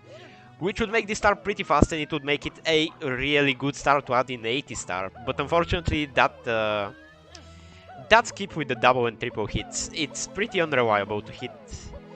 I mean, it's reliable enough to be able to get in RTA single star, but not for actual 80 star runs just yet, I don't think. Okay, now it's time to view the windmill, which basically is code speak for climb the entire level, climb this humongous section and this gigantic absolute unit windmill, try to avoid an invisible wall and get on the roof and get the star like this. It's the windmill. It's actually pretty boring. No idea why Forest Ruins Rebooted is doing so bad on ratings. I think it has a few bad stars and that might influence ratings of people a whole lot. And also, yeah, 40 stars is too short. Let us boast about the incredible country that is the Netherlands, which is notable for having over 1,000 windmills total. Shoutouts. Shoutouts to the Netherlands indeed. Good country, I guess. Has its own problems, but who doesn't? And I did see a lot of the windmills, at least on my way going within the country, originally. The Netherlands would also be flooded soon. I don't know about that one. It avoided a lot of snow and it does have a lot of rain, but it still survives pretty nicely. Anyway, now breaking into the island. I did explode, or should I say murder a Bob-omb in order to be able to pass through the wall. Technically it's not necessary because due to the inertia that Kaze has applied within this game, ground pounds can actually move forwards, and with a very precise ground pound, you can actually go through the wall I broke without the bomb. I did this once in a single star, and that single star managed to be good, but it was more of a fluke than anything. Because it also involves doing this skip, and this skip, yeah, not the best one.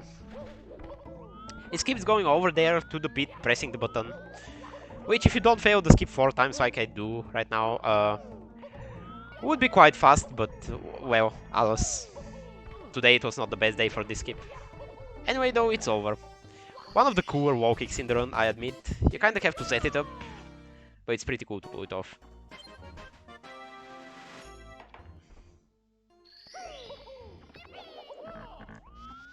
Isn't Guitar Hero 64 top rated? Top rated on that side, and I have never heard of it. Shoutouts to segregation between sub-communities within the community or something like that. Oh no, red coins in the sky. I was having such a good time with this level by this point that I forgot that I'm going to have to collect coins. So red coins and 100 coins is where this level stops being graceful and starts being a pain. Why so?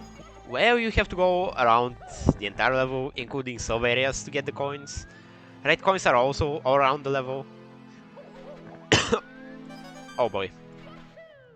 Well, strictly speaking, the red coins are around the main island. But that's like half of the level already. And you need to go into all other kinds of places to collect the coins for the difference towards 100 coins, so it doesn't really help how close or far the red coins are.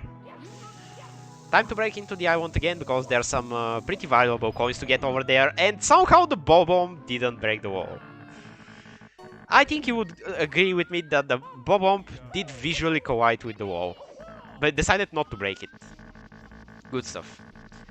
But now it's like Senseless Delirium 6.25, Typhoon Folly, Kazahak demo. Those make sense, but that another Mario adventure is not in the list kinda disappoints me. Oh, Immortal Wall, yup. The more ridiculous part of that is that this wall technically I broke during the previous star, but for some reason it doesn't save. I mean, I literally got the star with which this wall is associated. But nope. It decides to stay closed because fuck you. Honestly, I guess this is the problem with Last Impact. It was not really intentional, but Last Impact has too many fuck you moments. Too many hostility towards the player moments, because Kazu was just making custom stuff without balancing it in a good game design way. He just did stuff which back at the time he wanted to see if he could do them, and how he could do them. And he definitely did, but at a cost. The cost of 2/3 of the game not really being fun to play. Trump's wet dream of a wall. Oh my god. We even got America in the comics, or American politics. Okay, so I talked to the dead Bob-ombs, which is a good showcase, because I don't think many people realize this is possible. They are dead, but they are legit NPCs which can still talk for some reason, and those are your hints towards the past phrase that we're going to see in a little bit. We saw Kurma Koopa, the ruler of the island. It's in the star name. Another point of reference where we see that this is true is from this text that I just read. Fast readers in the chat would be able to notice that indeed the text started with something like the giant Koopa in this level is called Kurma, and then it talks on and on about how he's the ruler of the island indeed.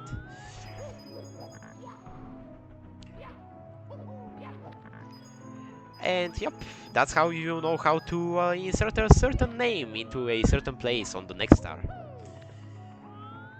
I've heard a lot of AMA 2 hard comments. That's not a bit of a shock, that's a lot of a shock. I get about the whole game because G4 exists, but like, oh my god, you're not going to get anything easier than AMA. There's nothing really which introduces you properly to ROM hacks, which is better than our beginner ROM hacks. Which is because the non-beginner ROM hacks don't really care about casuals, so even a ROM hack that cares about casuals is really hard to balance. And the casuals are basically placing us on the... well... the casual players, I mean, are basically rating or judging the ROM hacks same as modern official games, which in Nintendo's case are made to be extra easy and extra handholdy and tutorially. And with that perception in mind, of course, transitioning to wrong hacks, oh my god, where is my easiness? Bro, AMA is good man, minus G4, yep. I made 2 hard, SD highest rank hack. I wish there was logic in the world, but nope. But anyway, that's a pretty good note to end the coin collection of Sky High wants to. Unfortunately, that's not the whole level being over, because there's still one more star to do. It's free though, so the pain should be over soon. And also we have 72 stars. Employ the 72 jokes, please. Resident G4 defender here. Yeah, but even you can defend that G4 is not made for casuals. Before the entire ranking was set by Pete's side this whole time. Next topic, please. Okay, so I'm grazing over the buttons to press them the fastest.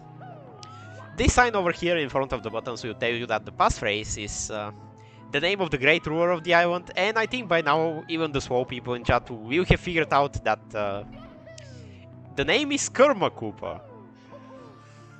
Also called Kurva in Polish, if you're in the mood someday and need cocked you or something like that. But yeah, you insert the buttons, the gate opens, and that's course 10 for you. Which also takes care of all the main courses in this place, as well as the side courses, which means it's time to continue with the second Bowser level to us. And one common thing shared about the Bowser levels is they're vile. They're among the levels which want you the most dead throughout the entire game. If you thought Bowser 1 was a standard ramp of difficulty, even more than AMA, apparently. Well, it had lava. Over here we're just going to have shadows, which, well, they represent quicksand. If you fall in the dark, you're dead. And the dark is the static dark on the bottom of the level, which is just the dead plane for this level. As well as holes like the moving ones we saw at the beginning of the level. Because there's actual moving quicksand pits in this level. Actively hostile shadows. Oh my god, how the... Anyway. Usually that doesn't happen, because usually you die on the gears themselves, because you do stupid movement. Once again, there's only one way to correctly move throughout them. And it is the way that avoids... well, that deploys the most triple jumps and side flips, and avoids any kind of gear squishing. This will most likely down warp into the quicksand, if that happens. And you usually die on the gears themselves because they are difficult, but dying to the last jump, that's actually infuriating. That's actually such a rookie mistake. Feels even worse than the one in the overworld. Nice demonstration, yep. I mean, when I say those levels are difficult, I have to prove it somehow, because I've been having too much of an easy time throughout the most difficult levels of the run here. So, yep, this is a situation. Over here I showed you kind of both the good way to traverse the gears and what happens if you fail. So, welcome to Bowser 2, yep. One of my PBs in 80 star, unfortunately, had a pretty good run overall, but 4 deaths in this level, so I'm not surprised if it goes kinda badly. The thing is, it kinda has to stop. We've made enough sacrifices to the gears, now it's time to finish the level. Yep, that's Mario, that's Last Impact even. Let's actually wait over here, because I want to gather the speed to do this long jump. It's not intended, so it's kind of... well, you kind of have to prepare for it. You want a demonstration of ranks that wouldn't be supported by our community? Cursed Castles has an 8.13. Yep, but our community is so niche that it doesn't matter. Of course, Cursed Castles is one of the most goated rank hacks because the casuals say so. Anyway. Back to the gears. We are back in this section. This time I'm going to do a long jump, which no way it could fail. Even though it's even more of an overshoot than the other one. Now let's actually try to get the proper long jump over here. I didn't, but that's fine. It's solid, but 8.13 is real high. Yep, too high for Cursed Castles.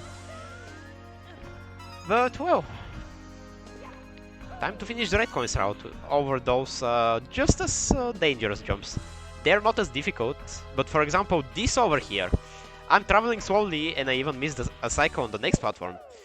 Because if you perform certain movements, you can actually just be too quick and run off of that spinning contraption. Or alternatively, you can just down warp. Like, you can just be on the edge, be moving, the platform is also moving, you're over quicksand, and for some reason Super Mario 64 treats that as a cue to down warp you.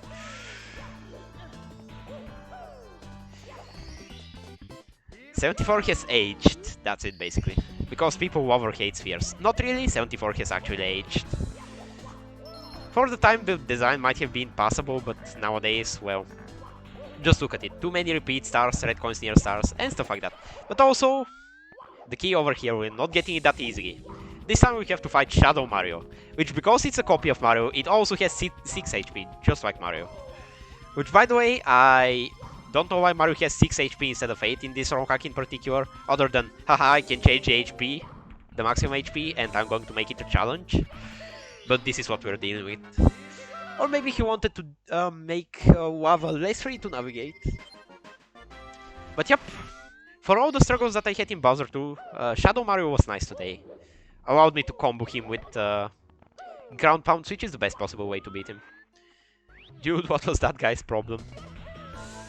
Yep, he's just aggressive. I don't know why, but let's go. He should have made it 9. Uh-huh.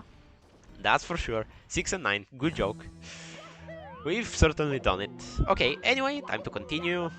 This is Overworld 3. If you didn't like the second one, I won't blame you, but in this one...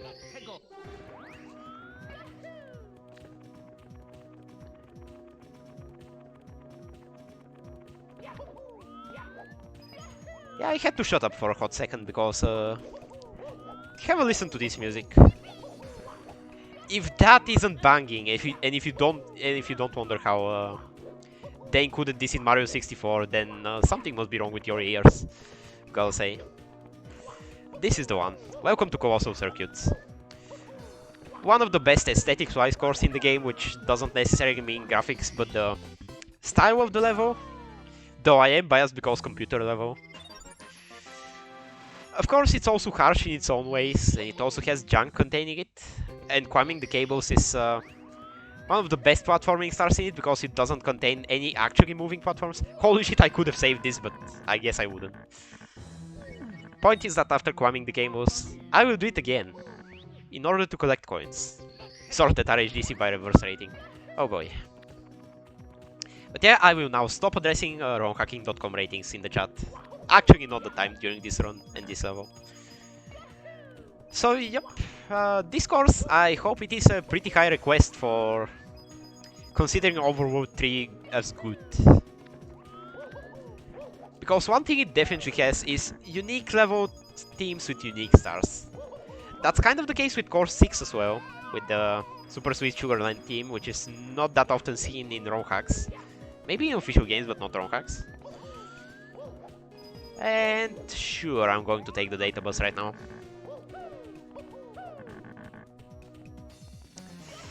So yep, this is a shameless pun on Universal Zero buses, of course. An actual bus within the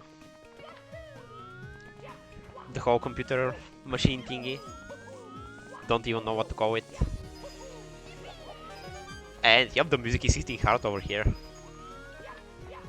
Let's get this coin actually. I'm not even sure what I will need and what I want anymore. The daddy bus. Yeah, for some reason Captain Bowser over there calls it the daddy bus, even though, well, really. It's actually the reason why this level is despicable in speedruns. There is a bus skip possible, but it's one of the hardest tricks in existence. To catch that early bus cycle. Possible even on 1.1, but you're probably not getting it. Also, I'm late for the bus, which is a real shame because I now need to wait an extra cycle. So now is a time where I guess I will accept talks about the weather and even talks about RHDC ratings. I don't know how this run turned about from a runabout Last Impact into a runabout romhacking.com ratings. Actually, I caused it, so I can only blame myself, but yeah, can we not? Whatever, ratings don't matter. Kinda. But for now, I will agree with you. So, yep, gimmick of the red coins in this level is there's like 2 motherboard sections, or this motherboard and then whatever the other section is exactly, with 4 red coins each. And it's just exploring the PC parts. Not to be confused with PC port, because that's different. One of the two is based and represented in this game, and the other one, yeah. Actually, I shouldn't be giving people a topic, because now they're going to discuss that instead. Dicks at Aguab 2. But dick measuring contest. I mean, it's good to know what the objectively best ROM hacks are, but only that, and that's what Zako's sheet of categorically separating the hacks is all about.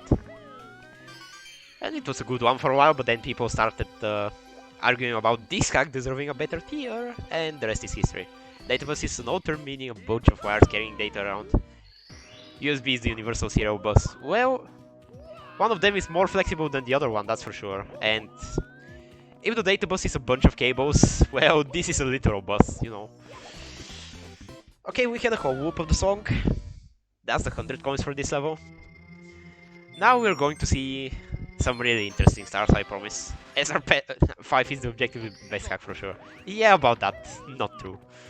Last Impact deserves to be higher. I don't know. I think actually casual's perception of Last Impact is pretty good. And the people who hate it are mostly from the community, and it's just because they can't stand playing All Stars, which I don't blame them for. I would not recommend playing this entire hack or playing this ROM hack as your first experience in ROM hacking. Play some more, get used to what ROM hacks can actually screw you up with, and then come over to this one. Otherwise, you're probably going to suffer. Also, do get used to the concept of any percent, because if you're only playing ROM hacks to completion, a lot of them spike quite highly at the end, this one included. Because the end, the 50 stars in 130, which are not contained in an 80 star speedrun, includes stuff like the Clouds levels which you saw, and I think you can all agree by now that those Clouds levels are definitely tough. This guy is pretty damn hard in Overworld 3 for casuals. Oh yeah, for that reason, one problem is definitely the Bowser levels in every single ROM hack, not just Last Impact. Because when you have Bowser levels, they contain the keys, they are the big progress blockers in the game. The other one is star doors, but with stars you can choose which stars to collect and which to not collect unless the star doors require aggressive 100% requirements. With Bowser levels, you have to beat the Bowser levels. And usually those end up being some of the hardest stages in the game. Be it Last Impact or something else. Oh my god, I actually thought you would clip through the pipe, as he likes to do. So we are cleaning the pipeline, which of course is a reference to good old Windows XP screensavers. Quite a lot of playing around with computer concepts versus physical objects in this level. And I'm not doing the dead grab because I failed it so many times, it's pathetic. This one I'm not doing. So yeah, that was the pipeline screensaver. We got inside of it, and of course cleaning it involves going through the heated up computer, which is literally to lava temperatures, in order to collect the dust particles. And that way our pipeline is cleaned and our computer will work again. Okay, you can see what I mean about the bus cycle. You miss it just barely, and it's harder to have a faster movement. It's really difficult. So to catch an early bus cycle is a huge achievement, actually. Daddy bus, it's not one last time. It's 2 more times. This is one of the 2 more times. You are forgetting about Spring Mario's parkour, which is also in this section of the level. And then the boss fight, which is incoming, is also over here. So yeah, 130 is actually quite taxing with the time on this level. Because you need to wait for the bus. So if you somehow find a way to catch the bus early, all the time, you would save a bunch of time, because that's like 4 bus trips or so. Okay, so Spring Mario. Another one of those quirky power-ups which are hard to navigate and wrap your head around. So basically, Mario becomes bouncy. You're not able to do regular jumps anymore. If you hold A, you do higher spring jumps. If you're able to hit a wall, you do higher wall jumps, period. And finally, if you ground pound and then hold A, you can regulate your jump height to great heights. With this arsenal of movements in hand, you should be able to obtain this star. Though it isn't going to be easy. Because the wall jump part isn't telegraphed, the ground pound part isn't really telegraphed either. Not doing the skip. Spring is better than springless, change my mind. And it doesn't really lose time, so shut up. On my way to skip this by doing a 2-player jump. Wait, wrong game, yep. For people in chat who have somehow played both Last Impact and Galaxy, which is basically only Marth, but I'm going to ask in plural form anyway. Which Spring Mario is worse? Is it this one in this game, or is it the one in Galaxy? Not everyone has world record, Katze. Yep. Katze's redeeming factor is having world record, but he doesn't have the sick commentary, if I could say so myself. Okay, that was kind of dickish, but, well... Still waiting for Katze to get back to speedruns and enjoy them, and also to give us some voice commentary. So yeah. Okay, and for the antivirus bomber, yep, your computer actually got infected with computer viruses, which for some reason look suspiciously like the weird viruses from Dr. Mario. The same music even plays. So we have the blue one, which is cold or wind, something like that. Red one, which is fever or fire. And the yellow one is weird. Why is he weird? Because of this. And actually grabbing the red coin for safety, because those guys do actually pack a punch. They are quite capable of wasting my HP. Or bumping me off the level. Fuck. Katze's commentary is god tier. I've never heard him say anything I disagree with. Lol, clear.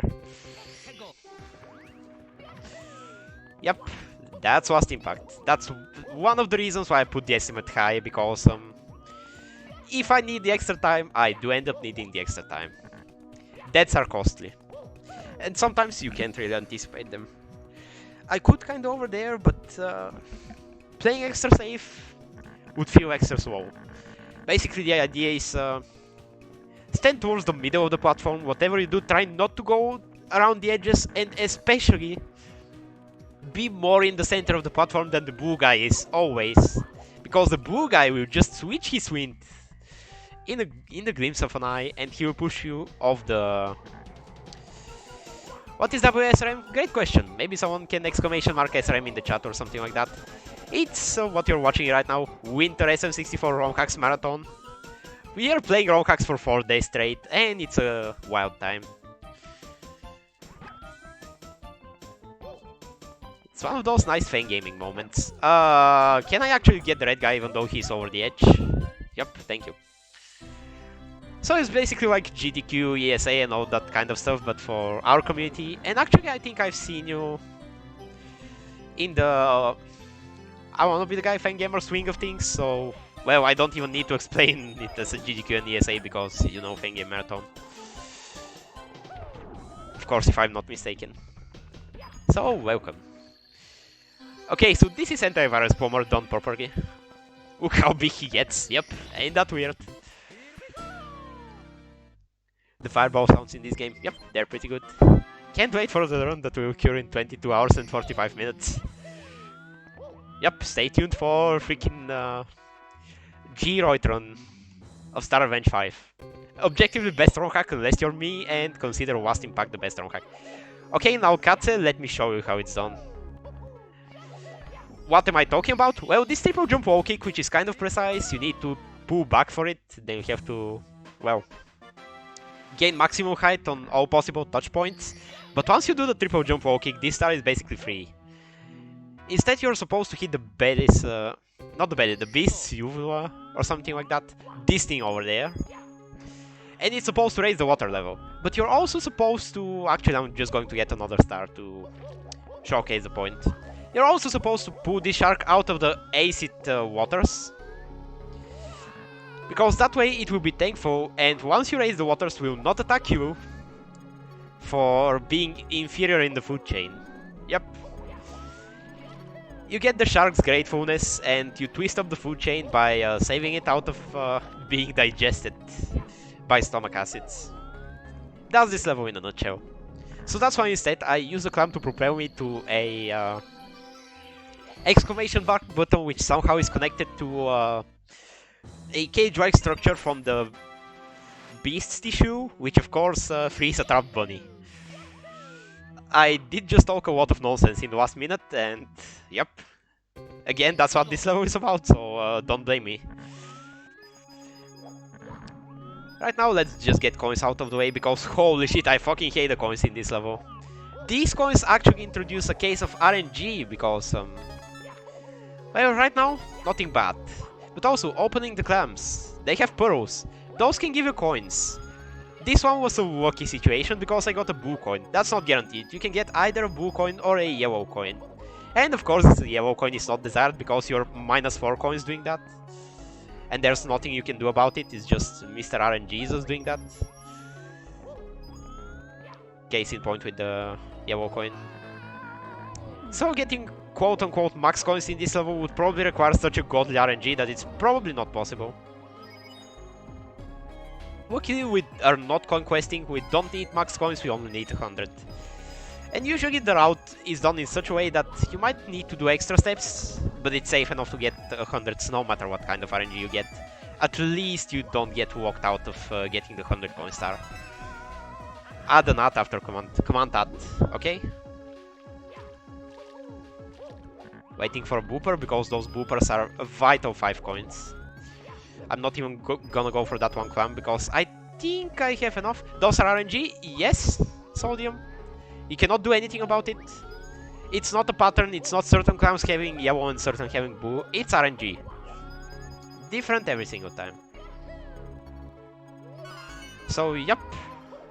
Kazu made it so that there's actual RNG during coin collection in this ROM hack, which is... love it or hate it, and you usually don't have a reason to love it, but it's definitely a thing making this ROM hack unique. And this is a big selling point of this ROM hack for me. 96 actually is a little bit too much, I think. Wait, no, I have 7 red coins. Spawning the coin star now is fine. Wait, I'm only 85 stars in? That's actually... not sure about that one, Chief. Feels kinda slow.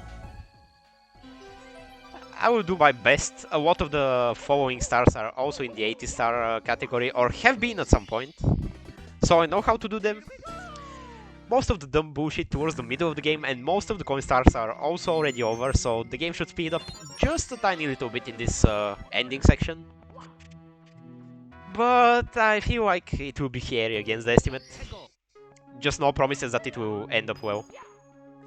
And sorry for the slow run in that case. Some of it is not my fault. I have to stress, but well, some deaths I totally could have avoided. Maybe even some crashes. Okay, let's actually go to the croaking concert right now. It's like Simon says, it speaks for itself, so I'm going to shut up in order to not mess up the patterns. Pretty cool start, got in 80 because I figured out it's the... well, I should be shooting. Okay. I will elaborate later.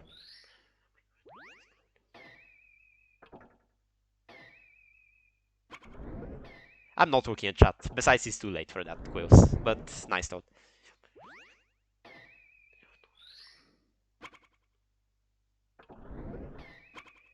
Not the fastest execution, but I prefer to be safe, because sometimes your inputs might be not counted by the game. Or sometimes you might just mess up the inputs. It's totally possible. Up, up, down, down, left, right, VA, start. Yep, that's the one. Oh no, suddenly I have 130 stars. What happened? Full, tap, full. That's the one. Okay, so as I was saying, croaking concert. It doesn't seem like there's too much action packed in this star, so it seems kinda slow.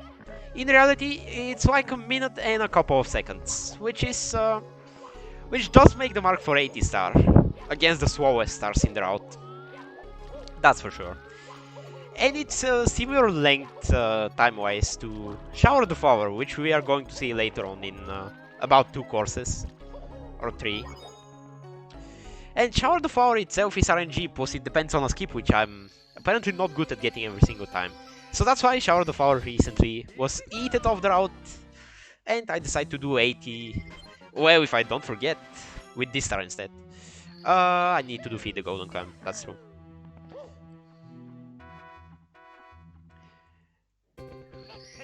Bless you, cats. Yep. Shower the Shower, indeed. Which in turn, Shower the Flower, or Croaking Concert, I guess, because Katze used Croaking Concert first before I decided to switch from Shower the Flower to it. Is itself a replacement for Rainbow Road 100 coins, because apparently Rainbow Road 100 coins are both... I missed all of them due to wanting to get all of them at the same time. That's terrible. So yeah, Rainbow Road 100 coins. They are both slow and difficult. The slowness part was not for sure until one day I timed the star and holy shit, the delta was ridiculous. Okay, that's a triple nom. That's such a good feast that we are going to get a star for it. Obviously, if the feast wasn't that good, we wouldn't get a star. Just kidding, of course. Shower chair. Let's not. Triple nom nom nom. It's nice. So see left. I guess so. Anyway, Gamble Game Gallery. I don't want to be collecting coins again because that's stupid, so let's just upwarp. For the record, this does not solve the vanilla TikTok upwarp, so you're not going to get $1,000 for showing Pan and Quake this one, because this is the known type of upwarp, which basically something about conflicting ceilings. As you could kinda see, I bumped into a ceiling, first try somehow, and right above me, at the top of the level, there was a climbable ceiling. And that gets rid of the entire scaling of the casino, because, trust me, you do not want to scale the casino. Nope. It involves all kind of wall jump parkour that, especially if you're a casual, you will get your ass kicked by that. So, can I have some money? Nope. Sorry, you can't. Not from this source, at least. And we will use the upwarp a second time, because that parkour still sucks. And it's faster to do the upwarp in order to catch the thief. There's actually many thieves around the level. I don't know if they're an original enemy or they're from somewhere. But there's a lot of small ones that will give you blue coins. And they're unironically more worth than this one, which is easier to beat, you just need to catch him. And he will spawn you a star. I bet 5 chips on number 7, yep. I see the chat is warming up the atmosphere for the level. Which is pretty cool, because I myself do not have anything nice to say about this level, except the upwarp. Like, you know a level will be good when the best thing you can say about the level is the skips which make the level shorter. Instead now, I'm going to try and get rid of the nice blue coin switch. I totally missed it. It's not this one. It's over there, of course. So yeah, the best thing about the level to say is the skips that make the level shorter and skip parts of the level. Climbing the casino is one of the things you definitely don't want to do in this casino. In the meantime though, coin collection. Again, if you don't have a coin route, this is one of the weirdest levels to collect coins into. I just unlocked a minigame by talking to this friendly piranha plant. This is a place where we can obtain up to 40 coins. So that means as long as I get 60 before I get in there, I will be guaranteed to get the 100 coin star. Well, almost. There's a little close to that statement. It's not really the most well-formed statement, but I will mention it in a little bit, or it will become apparent during the run. Okay, so the small bandits are actually tougher to kill than the bigger one. You gotta notice. And that's also partially due to how I decided to kill the small ones in a stupid way, which is jumping on top of them. What you usually want to do is a slide kick, because usually slide kicks will do multiple hits at once and they will be killed in an instant, same as the big one. And you're not even going to notice they take multiple hits. Okay, so welcome to Mischief Masher. In this one we have collection of enemies and obstacles from throughout the entire game. And you have to fight all of them. And come victorious, in order to win the minigame and win a star out of it. There are many footnotes to be made. First, fire spears. They're annoying, and you cannot kill them, obviously. Second, Goombas. They're also annoying sometimes, but they're easy to kill, so that's nice. Third, Chokias. Yes. They're not going to spawn 5 coins for you. No enemy is going to spawn coins for you over here. This thing though, the end of the wave is going to spawn coins. First one is 10 coins. And by the way, you have to collect them without jumping, because pressing the A button continues the whole minigame. And the coins despawn. Genius idea, Kaze. So that's great about it. That's where our coins come from, really. About Pokies. This is the only way in Last Impact you can beat a Pokie. Not just in this minigame. Throughout the whole game. Because if you try to jump on a Pokie, if you try to ground pound it, if you try to kick into it instead of punch, what will happen to you is just damage. The Pokie is just invisible all of a sudden. Something which was not a mechanic in vanilla. And I'm raising my voice because that's a really fucking stupid idea. Also we have some mice over here which are also best killed by a slide kick. Because the deal with them is they are so small, it's impossible to hit them otherwise. We will see those mice later, because there's definitely some sewer problems with those mice, and as a good plumber, Mario will actually have to do his job this way. And clean up the sewers. Like, for once we had an antivirus plumber, which is cleaning up the computer pipes. And for once we will have Mario actually do his job as in physical sewers and pipes. Well, not pipes really, but you know, that kind of section. Went to bed at 3, slept till 10:40. Similar story, but also not quite the same. I probably slept less than you, which is of course a great idea. Anyway, Bandit, similar strategy to the mice, and that's why I'm just going to fucking die to it. Let's play it safe on the Piranha, because I don't want to die right now. I will be losing not only this minigame, which is long, but also the 100 coins. Okay, now this Bandit, I have to be extra careful, because he is gonna start moving. And yep, I didn't trigger fire. Where did I miss an enemy though? Oh no. Oh no, this ain't cool. No, no, no, no, no, no, no, no, no, no, no! I made a critical tactical mistake. This was the tail end of the 2 stars. Now I have to do it all over again.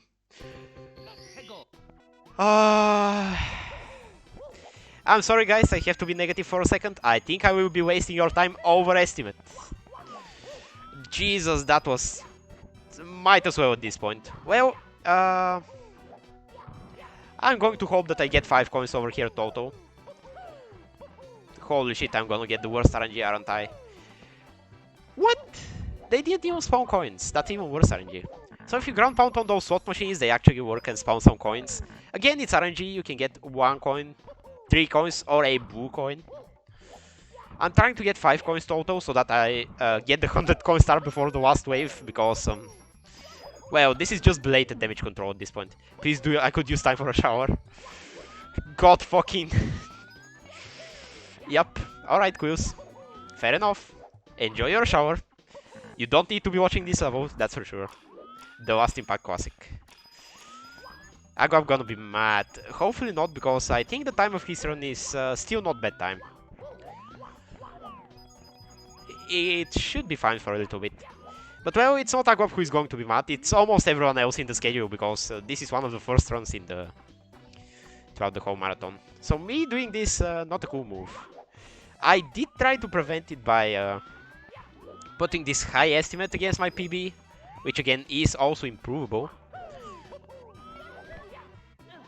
But you can only do so much. Sometimes the game is bullshit, sometimes you are underexperienced or something.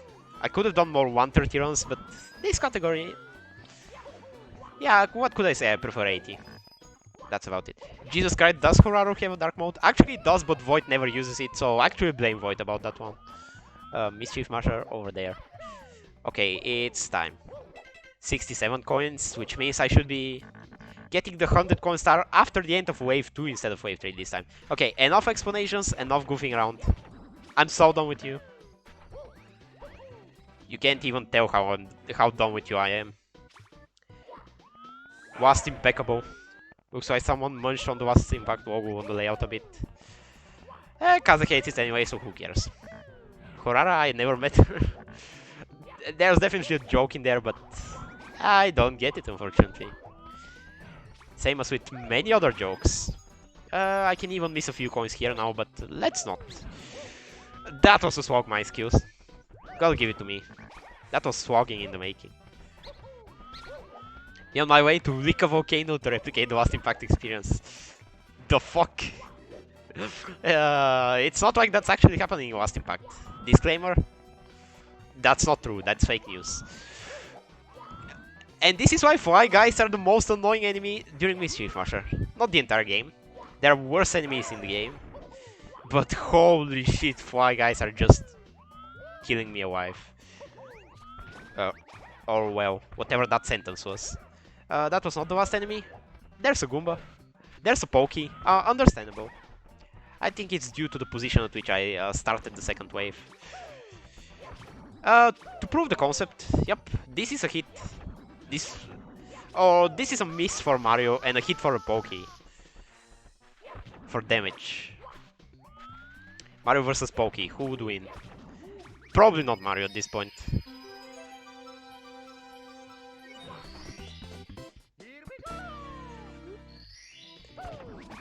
Go to hell. You too. I'm tired of this level. And we are not even over because this was the first minigame. There are 2 more minigames. Also, this time you will miss the Fly Guy. So the bad thing about the was that happened during this minigame is usually I'm used to ending on that Chukia. Or not ending on that Chukia, but doing the Chukia first, and then I know the Fly Guy will hit me. And then I will have a faster drop because of that. For some reason, I went for this without thinking that I have 2 HP. And that the Fly Guy is pretty likely to hit me.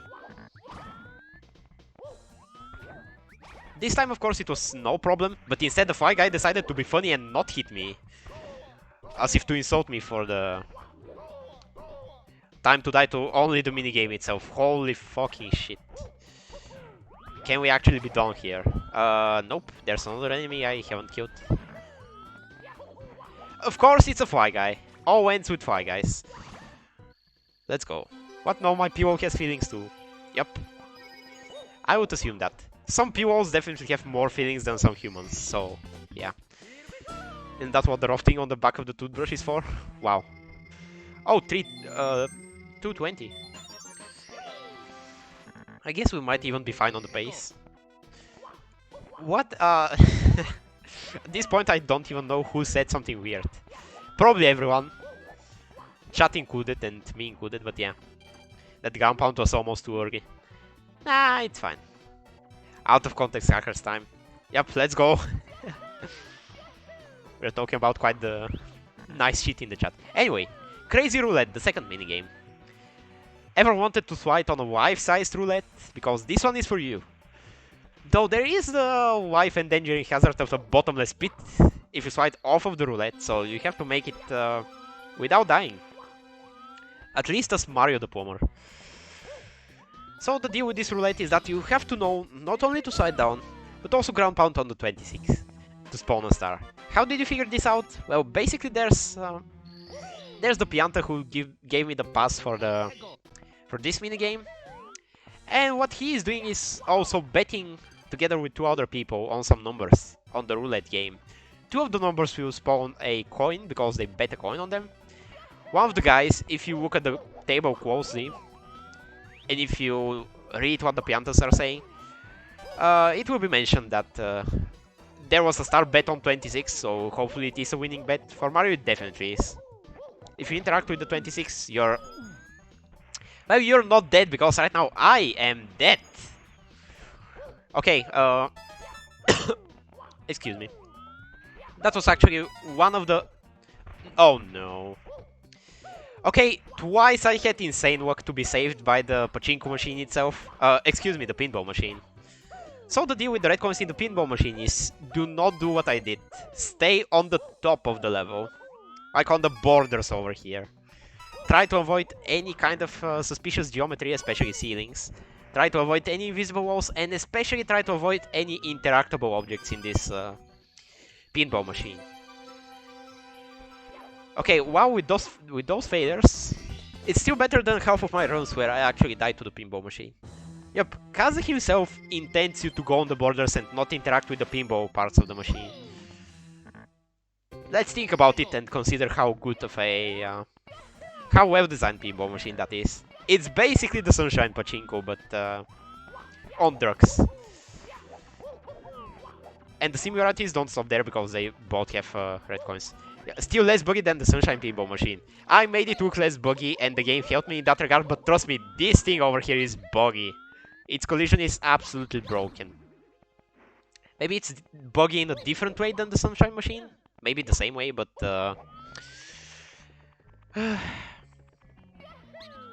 Enough is enough. If you play this pinball machine for yourself, you can suffer properly. And over here it's actually time to... well... to suppose Mario is doing his plumber job with the mice, even though he's not killing any of them, and he doesn't need to get the star. It's just washed up in the sewers instead. He thought he got the skip? Well, it's not... that one's not a difficult skip, so... But anyway, it's time to now go to the final level of the game. This one takes 70 stars to open, as opposed to the 80 required for the final Bowser fight. Some enemies, like the mouses, just images instead of 3D objects. Yeah, basically. A few select enemies and objects throughout Mario 64 and Throne Hacks, they're just 2D objects instead of 3D objects, and they always face the camera, which is called billboarding. So that creates the illusion of a proper enemy that fits in 3D. Okay, over here we actually witnessed 3D enemies, that's for sure. Those enemies were definitely not 2D, even though they are just as annoying as the beasts in Star Road, which are 2D. Oh my god. Yep, this is one of the more sucking stars in Rainbow Road. This course is difficult, I have to warn you. Chucky, oh yeah, Chucky and Bob-ombs too, I forgot about them. 3 is definitely. Beasts in Star Road, those mice in Last Impact. Okay, so it's better to get hit by a thunder over here than collision damage. Because if you get hit by a thunder, you get iframes. If you get hit by collision damage, you get knockback. And you saw what happened when you get knockback. Those thunder Wakitius are no joke. They want you dead. And they will do everything in their power and beyond that to have you dead. Okay, so fun fact, Kazu was about to put this star in the supercut because he thought Rainbow Perius is star 1 with the one where you use the note box. Let's check out the difference though, because that was not star 1.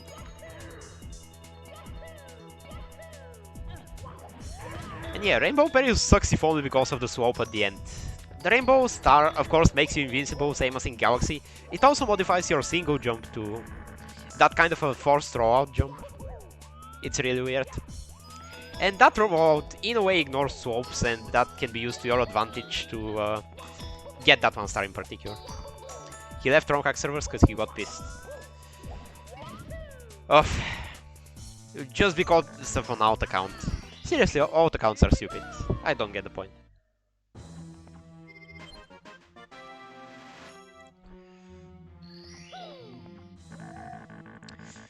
But I'm not sure I need to give my take about the drama in chat about a Katze fake out account that is apparently Asta. Like, goddammit, we can act a bit more mature than that, please. So, for this one, we have the Rainbow Cart, which looks as funny as a minecart, and is a pretty comfy way of traversing around this sloped section. Not only is it sloped, it's sand collision, so it is possible technically to make the gaps without this Rainbow Cart, but it's absolute pain, so I'm not doing that, personally. It would be one of the bigger skips in this course if someone pulled it off. But yep, this was some nice chill time, you only need to jump at the proper time, and the Rainbow Cart star will be yours. Okay, Rainbow Snake Block Tour. I'm prolonging the inevitable with the coins at the same time. Yeah, I'm dying. That's a good strategy. That's a good strategy. Now you get a pet the machine. God damn it. Thank you once again, guys. I really do appreciate it. In case some people in the chat think that is weird, I do appreciate and endorse the usage of hands on my head. Which of course can be taken out of context, but I don't care. Don't die. It's fine, I died for good luck. I died in a stupid way so that I don't die to this star instead. So this star is the only star in Rainbow Road which was never in the 80 route. And by looking at it, you can probably tell why. We have this incredibly slow section of Snake Box, which of course you need to not fall behind, but you also cannot rush it. You need to follow the auto-scroll rules. It's incredibly tiny. I'm navigating it with jumps because that's usually safer than walking, especially for keyboard. And even the jumps are not a guarantee that you will have a good time on this, because there's some weird displacement applied to your movement whenever you're moving, at least with jumping on this slope. No shoutouts deserved as long as Mushie doesn't do snake boxes. I'm not doing the simple flip skip for this star. Which the simple flip skip or the snake boxes involves redoing star 1 once again, and then from the star 1 platform actually jumping off to this one. And doing a precise wall kick and pulling back to the final static platform, which we saw for a little bit. And let me tell you, that's an actual pain. Maybe just as much of a pain as doing the star intended, but hey, at least the star is definitely beatable intended. The skip, a bit over my competence, unfortunately. So yeah, I'm not doing all the skips. This is not the fastest run possible, but yeah, at least you're seeing the entirety of Last Impact, you know, it's glory. It's faster, but very stupid. Yep. I mean, Simple Flips did time him, and that's why we are giving credits to him for that skip. Because not only it exists, it is faster, like 15 seconds or so. So yeah, I know I'm willing it taking there with the 15 seconds, but for me, it's much more likely that I'm going to take a bigger L by failing the skip, which of course loses upwards to a minute instead of saving the 15 seconds. Also careful for the weird double walls railings collisions. Because, well, Mario 64 doesn't deal gracefully with walls which are close to each other and facing the opposite ways. 74 coins should be more than enough. Not 15-minute time was cuts, more like 1 minute. Over exaggerating. Yeah, 15 seconds is 15 seconds, which is not 15 minutes, by the way. Also, don't outswap me or else I will get you. Jumpies! Yep. Someone's jumping? Actually, okay, I did a bat. So, why did I do a bat? Well, with Rainbow Mario, one of the perks is actually that you are moving faster with your movements, at least if you're not single jumping. Basically, every other move will be faster. Especially long distance moves like side flip and long jump. And because of that, I can get a head start on the blue coins, which are otherwise pretty tight. So that's it with the change on crushing. Did I miss anything? I think I missed 8 coins on pixel arts. Yep, that's right. That's the last one. You still got the coins, indeed. Which is good. Red coins on pixel arts, this is one of the best red coin missions in the game because it's quick. It's less painful than the entire rest of the level. I hope a long jump will make it, yep. That's a kinda stupid jump that I'm performing, but it is on the way to circling around the level optimally. And I missed. No, I missed. So yep, that was the red coins. Why not combine them with the 100 coins? Well, because the change on crushing area has a freaking blue coin switch, so it's kinda better. Wario. Indeed. Better than Mario because he's not one of the pixel arts that I need to collect the red coin from. Don't get this chat at all and I love it. Yeah, we have problems. That's the summary I will give you of this chat. And at some points it will become especially apparent. Like, holy shit. We are certainly a bunch. Okay, invisible walls over here, what a big surprise. But yeah, it is Luna Park with an N. Like an actual... Like, I think it's the Latin word for moon park. It's not a Wuma Park like the guys from Galaxy.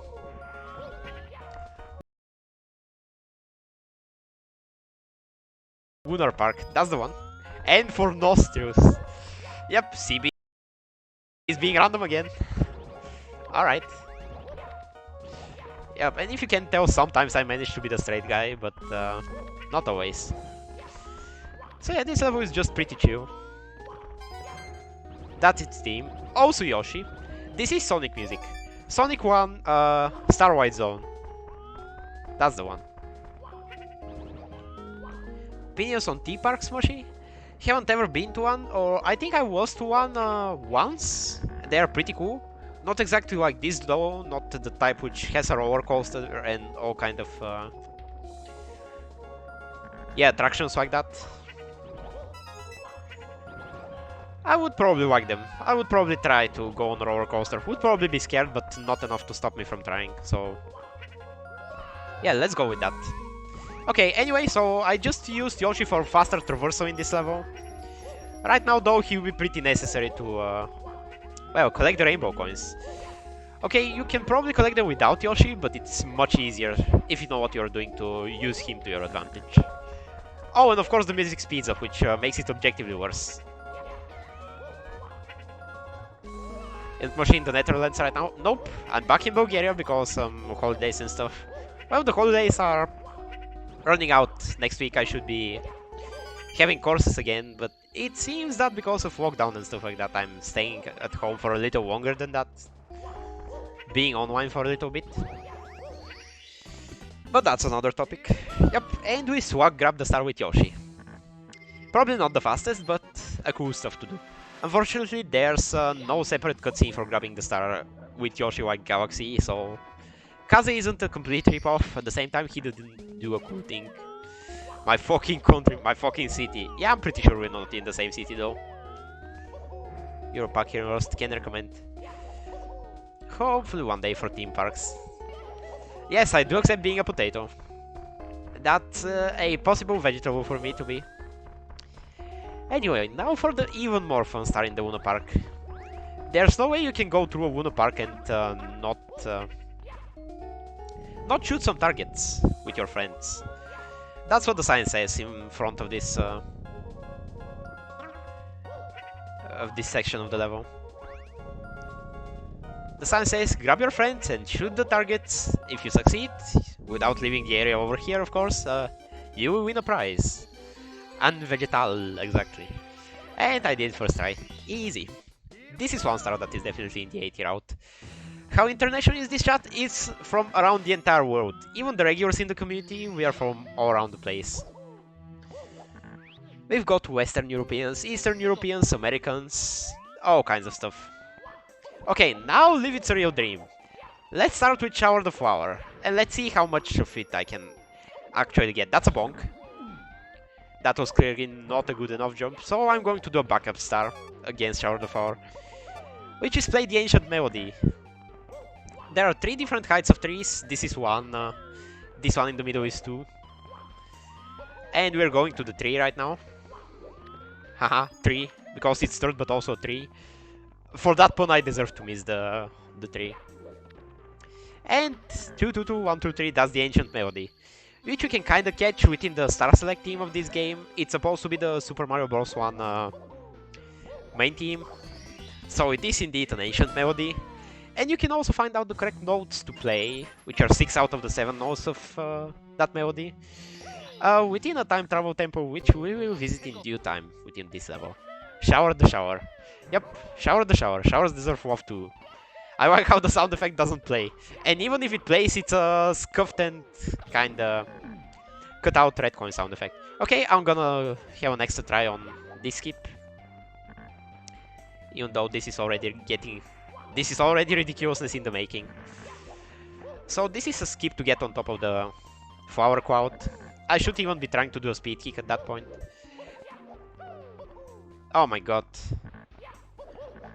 Can I stop goofing around? Can I have a legit shot at this? I want to at least bonk on the cloud if I'm going to fail like that. Speaking of, we have to do the entire level, so we have many tries to do Shower the Flower in.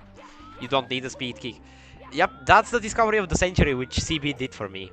And I'm not trying to get a speed kick, but it would definitely help. Attempt number 6, yep. It's fine, we're getting there. And by there I mean this time travel tempo. Notice the notes, this is your hint for the Ancient Melody. I'm sure that many people miss it. Though, given I haven't seen a Last Impact playthrough, which is especially going within LSD and doesn't quit the game out in the wild, so... Because this is a pretty late course. At this point you have either beaten the game any percent and given up on the rest, or you're going for 100% but game is probably pissing you off, or I'm just not watching you because sometimes I tend to have a wife. Go for bottomless panel pit. I will. I mean, I have to, so don't you worry. 238. Holy shit, I will be able to get somewhere with this run. Below estimate, definitely. Okay, actually, let's get the snake block skip out of the way. Holy shit, first try. With that, let's start doing the 100 coins. Because this will be the more painful of the 2 missions. I have to do this skip another time.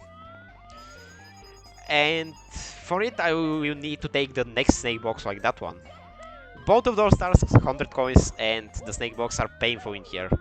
This might be one of the worst 100 coin stars in the game. Because it's so unorthodox. It's even more cryptic than usual.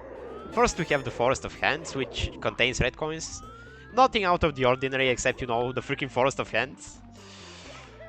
I have missed a bunch of coins, that's great. Wait, I should be getting those coins first.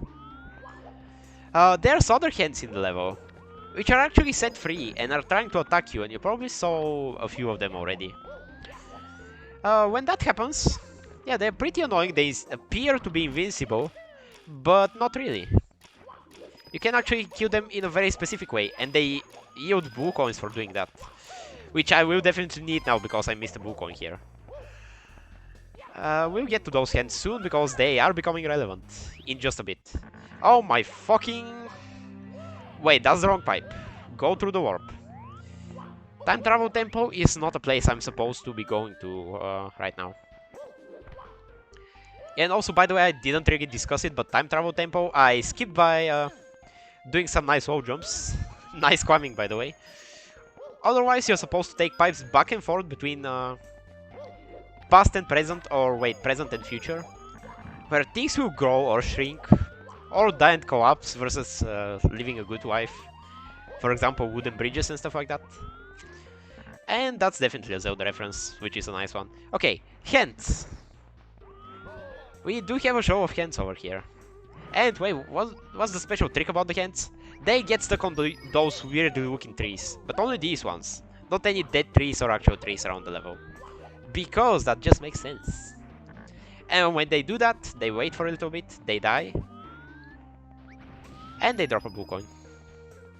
Pretty cool stuff, and it will allow me to not have to go around the entire level and all sub areas to get the hundreds. At the same time, it's still a terrible coin route. Not because it isn't fast, but because there isn't anything better that could be done. Let's also get this hand for safety. 86, 94. Yeah, at this point, this is the proper amount of coins. So we're going to get this coin ring. And now about another secret of this level. Not only isn't this part quicksand, they reflect on whether they want to die or not. Yup, not wrong. So this thing over here is climbable. It's also steep, so you need to do the dive with the dive recover that I did in order for it to be climbable. But this way you could skip those bubbles, which are really weird. Why are they weird? First, because the whole level is weird, because we are in an LSD level. Quite literally. And second, because those spawn at random intervals, burst at random points in space, and that means sometimes you will not hit the hands. Or you will not reach the top of the hands as a platforms. Why is that climbable? No idea, but it is. Hand underscore IRL. That's a wild ride we're having throughout this level. So let's continue it with the third attempt of Shower the Flower. Oh please. I don't want to have to do Shower the Flower intended. That's boring. One more attempt. If it fails, I'm going for Bottomless Pit instead. Oh my...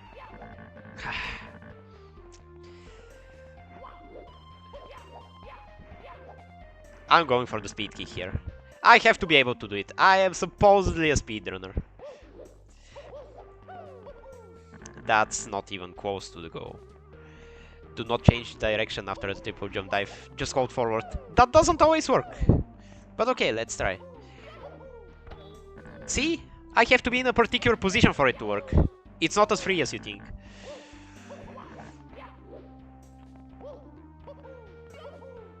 And that particular position is not over here.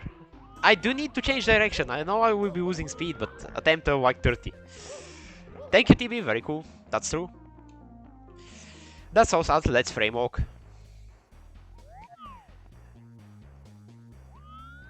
Yo, I'm sorry, but I don't know how to pronounce your name past the first 4 letters, so... If you could tell me, I could greet you properly, but otherwise, hello there. I hope it's a nice day for you. That you will enjoy the final part of the speedrun. I didn't dive recover? Yo! Top 130 deaths in Last Impact. Yep, some tricks I will be stubborn about. Usually I try to play it safe, but some tricks just no, it's personal. Not casual with the timer. At this point I'm not sure anymore. I've done it. Shower the Flower attempt 30 this time for real. But what if the intended path is faster? It is not, I can tell you. At this point it is, because I failed the skip so many times, but well. And Shard of Flower, one of the probably best stars, if you know what to do. So first you awake this flower by ground pounding and watering it. And now you have to follow suit, imitate the movements. 16 pieces of Mario movements. This one is a single jump, by the way. It's the hardest to figure out and the hardest for the flower to register. And when you do those moves, the flower will be happy that you played with you. With it. Something like that. And similar to the monkey from the first course, someone says crouch 20 times in a row. That would be better than getting any single jump inputs, honestly. See, you didn't change direction. Screw you, CB. Number 113, booting of the game. Uh-huh.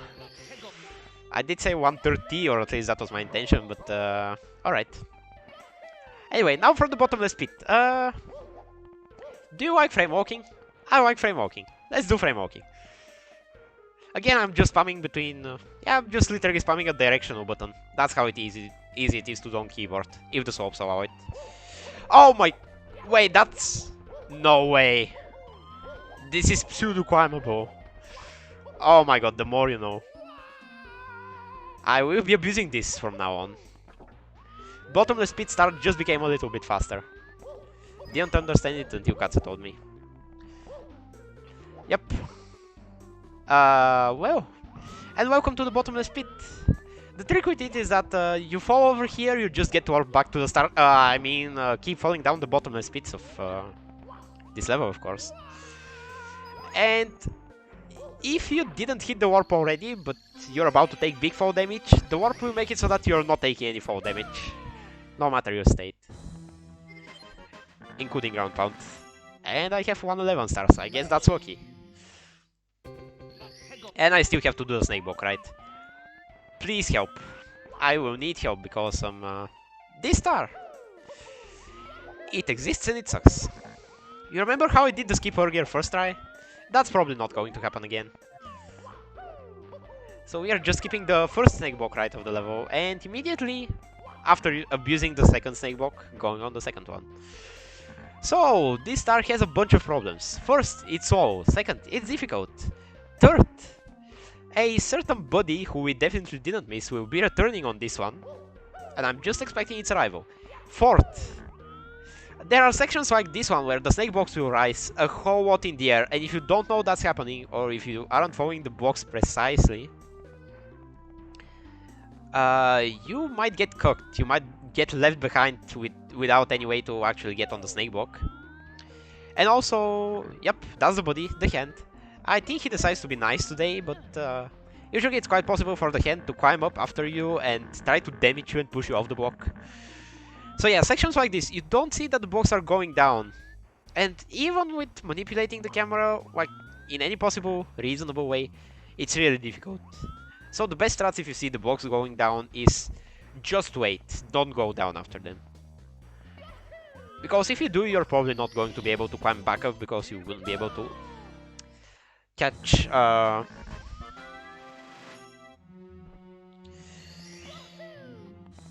the right backup. Let's see, now after Live It's a Real Dream, I think it's time to restart the game for once. Yep, that's for sure. So with this restart of the game, we achieve two things. First, faster getting back to the first overworld. Second, we need to do some stuff in there to advance the story anyway. Speaking of... Oh no, Mario, people are reporting weird stuff happening around the kingdom. Oh no, MS Paint Guy appears to steal Princess Peach. That's Rocher, the main villain of the game. The final one, not Bowser. Take notes. And yep, that's definitely MS Paint Guy. Reset the Rumpog.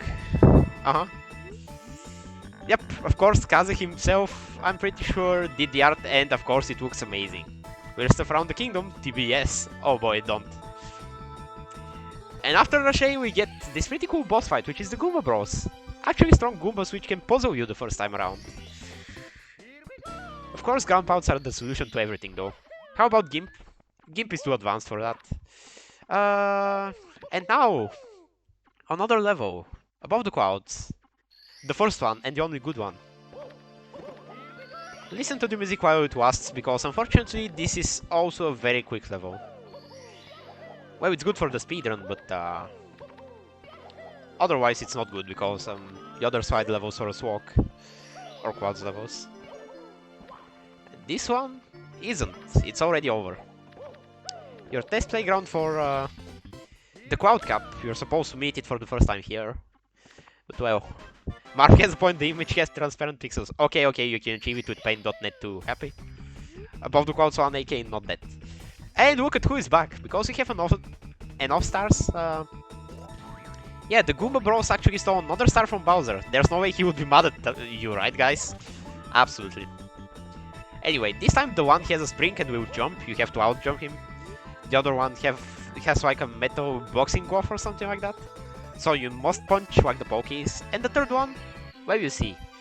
Sucker punch, but we out-suckered the punch. Mere Goombas will not stop me. Anyway, now, course 2. Yep. That's definitely one that's happening. So the last main course we will do in this run. This split and everything. Yep, that's Stone Snake Shatters. There are some spiky stones which are just vibing around the snake statue in the middle of the level. For some reason. Very ancient. Much ritual. Wow. Yep, out pizza the hut. And this level is one of the levels with a lot of story in it. Because if you didn't like the main story of Oh No, V1 Steel speech, which is very surprising by the way. Except he's a little bit more serious than Bowser. Which, well, is not a high bar to clear. This place has a better story. Yep. Ancient stone place of snakes. We also have food. And now we are demodding for the deity. Okay, for some reason I'm dropping food inputs. And I pressed the out button, so say hello to Windows sounds. It's not due to low battery, I swear. Anyway. Yep. So this isn't much tied to story, but the spiky stones, yeah, apparently clearing them up is a task which the researcher Bobomp in the tent I went to should have done. But he's asking us for a favor and paying us with a star as usual. Windows. Windows sounds at the mere distance of your out key. Alright, so we demodded the place, the shrine is sacred again or something like that. You sure it's not low battery? Yes, because I actually kept the laptop in the charger, which is basically abuse for that reason. Not a Mushie speedrun without a low battery. Not really. Windows sounds as part of the game, yep. And now we are in the Snake Temple, where we have this gentle monster who we are not going to abuse for too long. I'm going to do skips to make sure that I don't need to wait around the level for the snake. This one being the big one.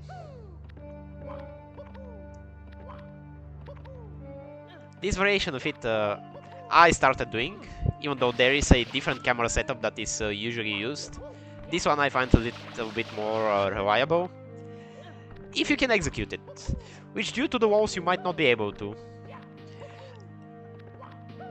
It's a tight wall jump because you don't have a lot of space, and for wall jumps, basically, if you want to perform wall jumps in a tight space, you need speed, or you need at least a minimum distance. Okay, so that's what the wall kicks look like when performed correctly. Kinda cool that there is such a huge area just for one star. Yep, that's kind of a staple in Lost Impact. And this is actually how it's more possible to do good game design. Also with areas in small hacks. Because remember, that's also what Vanilla used as a trick. Multiple areas to go around the size limitations. And they did it pretty well with some areas. Like inside the pyramid in Shifting Sunland. Mario Sunshine, yep, can't you backflip with foot? I mean, I can, but are you suggesting that... Oh, I see. Yeah, but I'm not used to starting a wall kick out of a backflip there. Not sure it works the best. Okay, puzzle panel. I didn't explain it properly, so I will try to do so during the 100 coins. Puzzle panel I just destroyed by just hopping around and pressing the correct panels. There are 3 moves to do in 1.0 and 1.1. 2 moves in 1.2, the latest version, and the casual recommended version. It's basically a puzzle of 16 tiles. When you press a tile, the tile itself and all adjacent tiles, so 9 tiles in total, in the biggest case, switch between turned off and turned on. And you have to achieve the pattern which is signified by the picture at the end of that area. That way you open the cage and free up the bombs. So yeah, with slide puzzles and such remnants of ancient relics like moving spiky stones. Also this invisible wall, that's an ancient relic. Also flawed because Sunshine is from the year 2002. Well, that's what defines this level. That's the whole story and lore and everything about this level. Okay, I lost Float, which is not a big deal. Float is only a commodity for better moving around the level. I can also do it without it. It's just more stupid, so it's kinda bad. Why do I feel nostalgic for Last Impact? The game literally had its 5th birthday last year. And counting. This is actually an old game nowadays, ROM hacks considered. So with that being said, you could give it an extra go. Again, you could probably see what are the more bullshit stars and what are the less bullshit stars throughout this run. So maybe try to beat or replay the game intended any percent. I think you will regret it, but not too much. People when they stream 5-year-old games under the retro category. Yeah, but we are Super Mario 64, it's fine. 87, 88, I have Mr. Wine of Coins somewhere. And I remember where it is this time, so that's cool.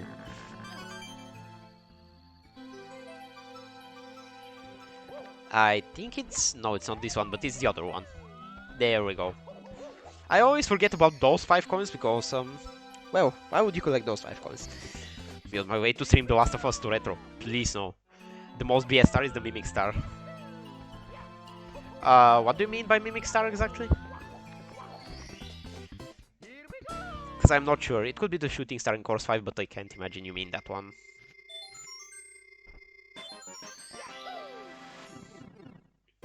So yeah, I would like to agree with you or deny what you're saying if... oh my god, need to talk to the Boba. If you say what star you mean. Where you have to crouch jump and stuff and punch. Oh, Shower the Flower! Yep, I absolutely understand why you would hate that star. I like it, but that's because I'm weird. Yep, it's one of the puzzles which is really badly telegraphed throughout the game. Oh my god, I'm missing my boat. I might get burned. Okay. Fast snake kill? Not quite the fast snake kill, but hey, at least he didn't take away the flood from me.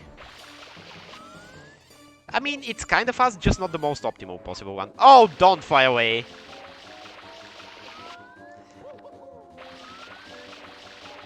Yep, that's the snake boss for you. Similar to the fish boss, similar to every single boss in the game. How the hell did I drop? Either you do it first try, or you do it horribly. No in between, because, yep, this guy just decides to go all the way in the air if you miss him the first time. So that's why what I was trying to do is make a hit on the head the first time, because the head itself isn't destructible and you will stay on the snake if you stay on the head. And after that do a double hit where I just chip off 2 pieces at once for a total of 3, and that would be game over for him. Sometimes it happens, oftentimes it doesn't. Sometimes it's actually fast, sometimes the snake just goes up in the air and I have nothing to say about it. Now I should have done Goomba Bros 2 over here with this coconut, but it's not a big deal. Yep, it's time for the Yoshi coconut. This should remind you a little bit of Sunshine, but luckily Mario cannot grab objects in the same way over here. And skipping a cutscene once again, because you can just kick, and apparently that's the best possible way to skip cutscenes when your cutscenes are broken. Okay, and now for the minigames. The last part of the run, except for the final buzzer fight. So those minigames will be kind of a slog, kind of long, slow, a bit boring, not that difficult. As usual if you know what you're doing. And yep. Also, wake up to 3:40 seconds time loss. Because on 1.2, Kaze nerfed the minigame to require 15 moves in 40 seconds instead of 40 moves in 80 seconds. So that's a 3 time save in 1.2. Of course, it just about offsets the time loss from not being able to do BOJs, so... 1.2 is still slower, but yeah, at least this minigame would be less of a pain. The part that was too hard for me in 2016. Oh yeah, back in the day, not only was there 130 star in 2016 somehow. Right now I'm basically the only active runner for this game. Also shoutouts to DJ Tawa for becoming an active runner recently and bopping my 130 time within 2 runs. And a sub 3. But yeah, back to 2016. Back in the day, the 80 star route involved unlocking through Core 6 the third minigame and beating the third minigame in here, only the third one. Because these default ones are not fast enough and the other ones are too much of a pain to unlock. And too much of a time loss. And then the third minigame was played and the star from it was obtained. That was replaced later on, especially when BOJs were finally allowed in the category. So, yep, 80 star has seen quite some route changes, even when the first stable fast route was first invented. Katze went from not being able to beat Whack-A-Mole in Last Impact to beating Night of Doomsday Stateless less than a year later. That's something, that's for sure. You know what else is something? Hexagon hit. Gotta survive over here for like 20 times, which is a minute and something. It's kinda boring, not gonna lie.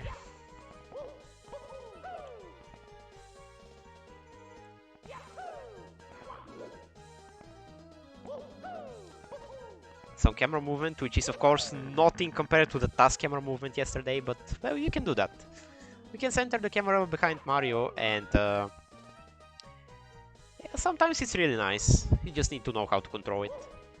And sometimes the platforms switch differently, for which fuck you, Kaze, I don't know how you broke them. But it's an extra visual challenge. This would be a good moment for some small talk. Yeah, but there's a lot of people in chat and I don't think I would be able to entertain everyone at the same time. Unless you suggest a topic.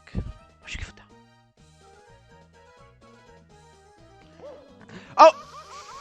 My god. Time loss. Absolute time loss. I pressed the 1 button instead of the up on the keyboard. Misclick. My PB is 26. I do need to get 20 and exactly 20 because getting any more is slower. At the same time though, is this a mod? I mean, yes. It is a ROM hack of Mario 64, which means, or a mod if you want, that's also fine. New custom levels, sometimes custom also objects engine and stuff like that. Oh my god. Modding on Hexagon Heat. Damn it. Why is there not in the fucking green? Because I can assure you it isn't. Good question, I usually sleep there. Uh-huh. On my way to play mod hacks. Uh-huh. Okay, this time for real. No more joking, no more running. It's fine. Katze 7 too hard. Oh no no no no no no no no no. So yep, in ROM hacks, custom levels, more adventures for Mario to platform through. In a ROM hack like this with a ton of custom objects also, well, there's also new star objectives as opposed to the ones in vanilla. There's custom music, of course. Most of the times it's a banger. Also listen to the transition music of SRM, like in between runs. All of that music is featured in ROM hacks, and at least one ROM hack name is mentioned with the source of the music. Usually it's bangers, even from the old times. Yep, all kind of cool stuff like that. Custom graphics, sometimes even more quality textures than vanilla. So yep, if you have played Super Mario 64 and want more of it, basically dive into ROM hacks. It's great. For at least a period of time. You could easily spend a few years on and off playing different types of ROM hacks before you exhaust the good ones, or before you, God forbid, die into Kaizo. I mean, what? Or before you get tired and quit. But still, as I like to say, and some other people in the community, they always come back. People once in the community will sometimes talk about quitting, maybe taking a break for a while, but they always come back. Well, we have some exceptions nowadays, but overall, we are crazy about ROM hacks, I can tell you that much. Is there a way to survive touching the lava here? Not really, it's preset to kill you. Except for when you get the star, then you get the time to well, playing it properly. Yep, thank you, Dakic. This is the mega pack of most quality ROM hacks out there. Not all of them are the same difficulty, some are more difficult than others, not all of them are the best for your first ROM hack, but most of them are definitely best for a good ROM hack experience. So do check it out. I would say I recommend another Mario adventure first. Maybe the Star Attack rebooted, stuff like that. Oh, and of course SM64 Sapphire. That's a short list for you, though you can basically, with more or less success, leave to random.org, for example, to draw a number of a game for you from that mega pack list, and it probably wouldn't be a miss to play that one. Except for Vast Impact, wait a little bit before playing that one. Don't play it as the first one. So this was King of the Walk. 10 coins to obtain the star. Of course, you can also get to the end and wait the time to run out, but that's so slow that we're not going to do it. Now, into the best possible minigame out of the 5, Coin Shower Flower. This is a delight to play. You can be greedy, you're not disabled by the speed of the auto-scrollers or the preset speed of the minigame. They just throw coins at you. The Monty also at the top of the level. Sometimes there's rocks, but they never hit if you just stay in the middle. And yep, with all those coins, just collect as many as possible, as quickly as possible, then die. Or just try to collect as many as possible in the time limit. You can easily get like 100 to 120 if you play balanced between not going on the very edges of the platforms like over here and actually going out a little bit to collect coins that don't go your way. I didn't even see the message, what a shame. Too concentrated on the minigame, because it's that good. Yep, as you can see, there's quite the possible chance to sink into quicksand if you're not minding your steps. And around this time in the minigame is when you will start getting way more blue coins. I need only one more and I will be done. Though yellow coins is also fine. Yep, now you're getting the blue coins, of course.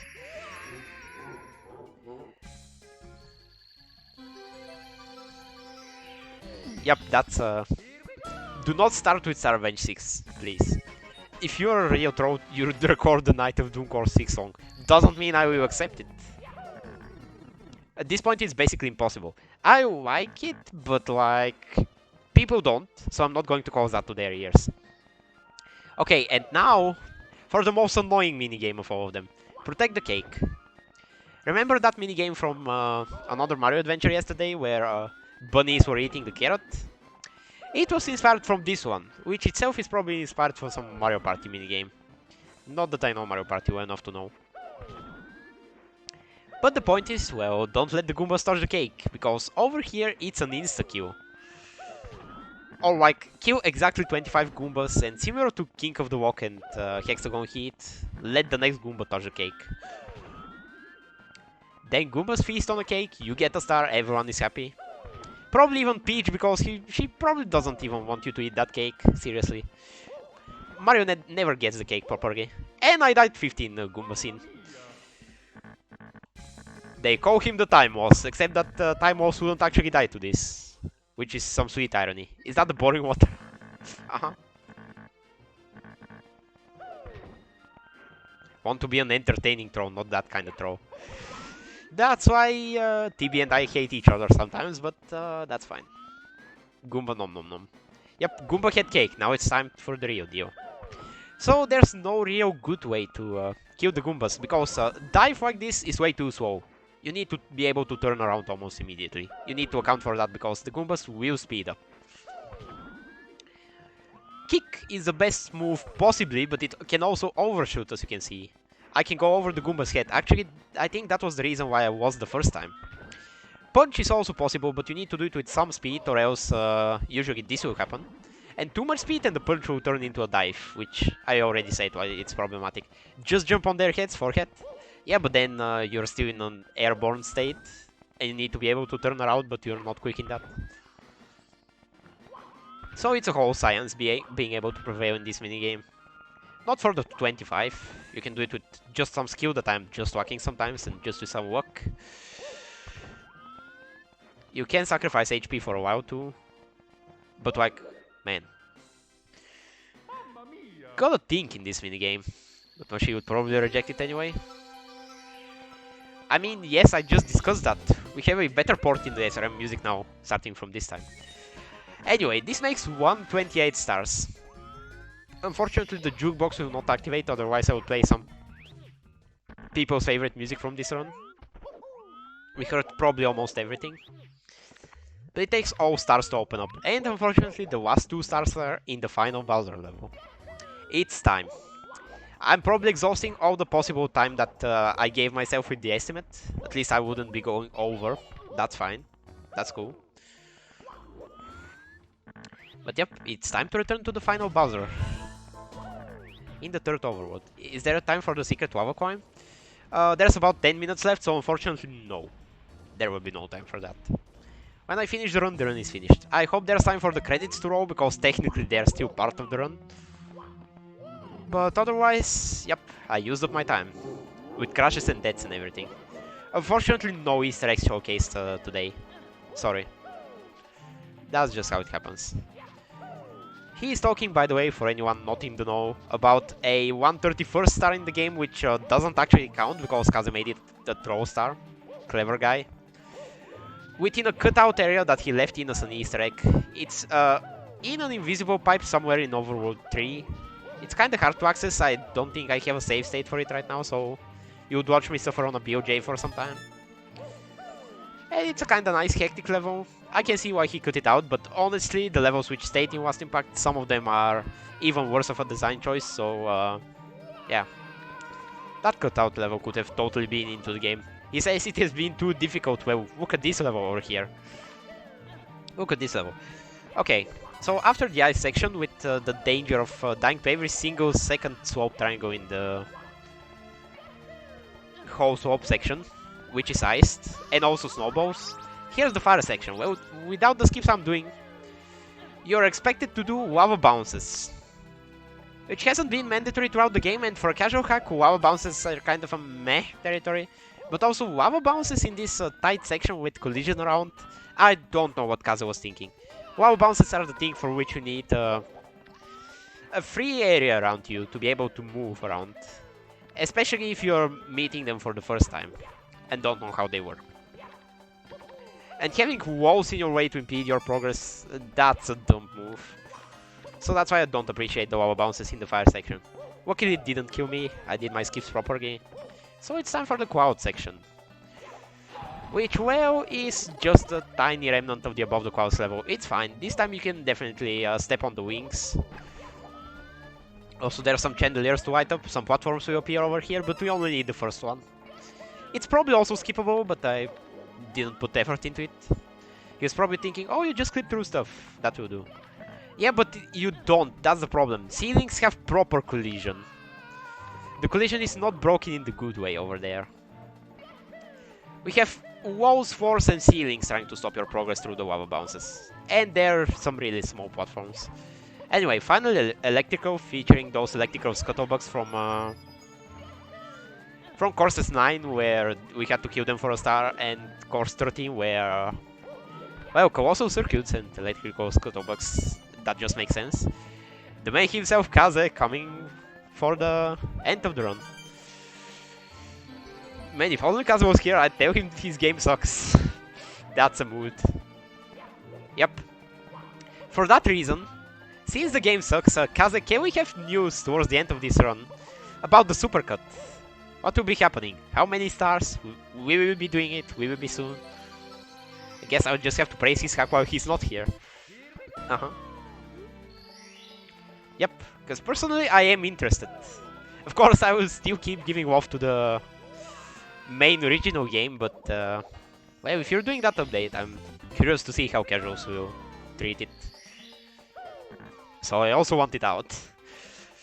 Okay, so would be 40 stars instead of 50, and I will do it if I have some time probably. Hopefully you don't forget. It sounds like a pretty good idea. Actually, you know what? Let's go for the glitchy wall kick. YOLO. Yep, this hack is good. Sometimes. Yep, so gotta say that glitchy wall kicks are not TAS only, but I don't know how fast I'll be able to get it. I am sacrificing time because the glitchy wall kick is not faster than intended here. But I mean, intended is boring. And as Kaze himself says, speedruns are about being cool, not really about being the fastest ones. I can agree with him more than I can agree with the top speedrunners in that regard. Feeling ballsy today, yep. Nope. No guarantees though. Well, that's fine. Oh my god, I'm definitely not getting it so far. Well, that's so sad. Oh my... Yuck, I disagree with that shit. That it's slower? Time it. Time it, bitch.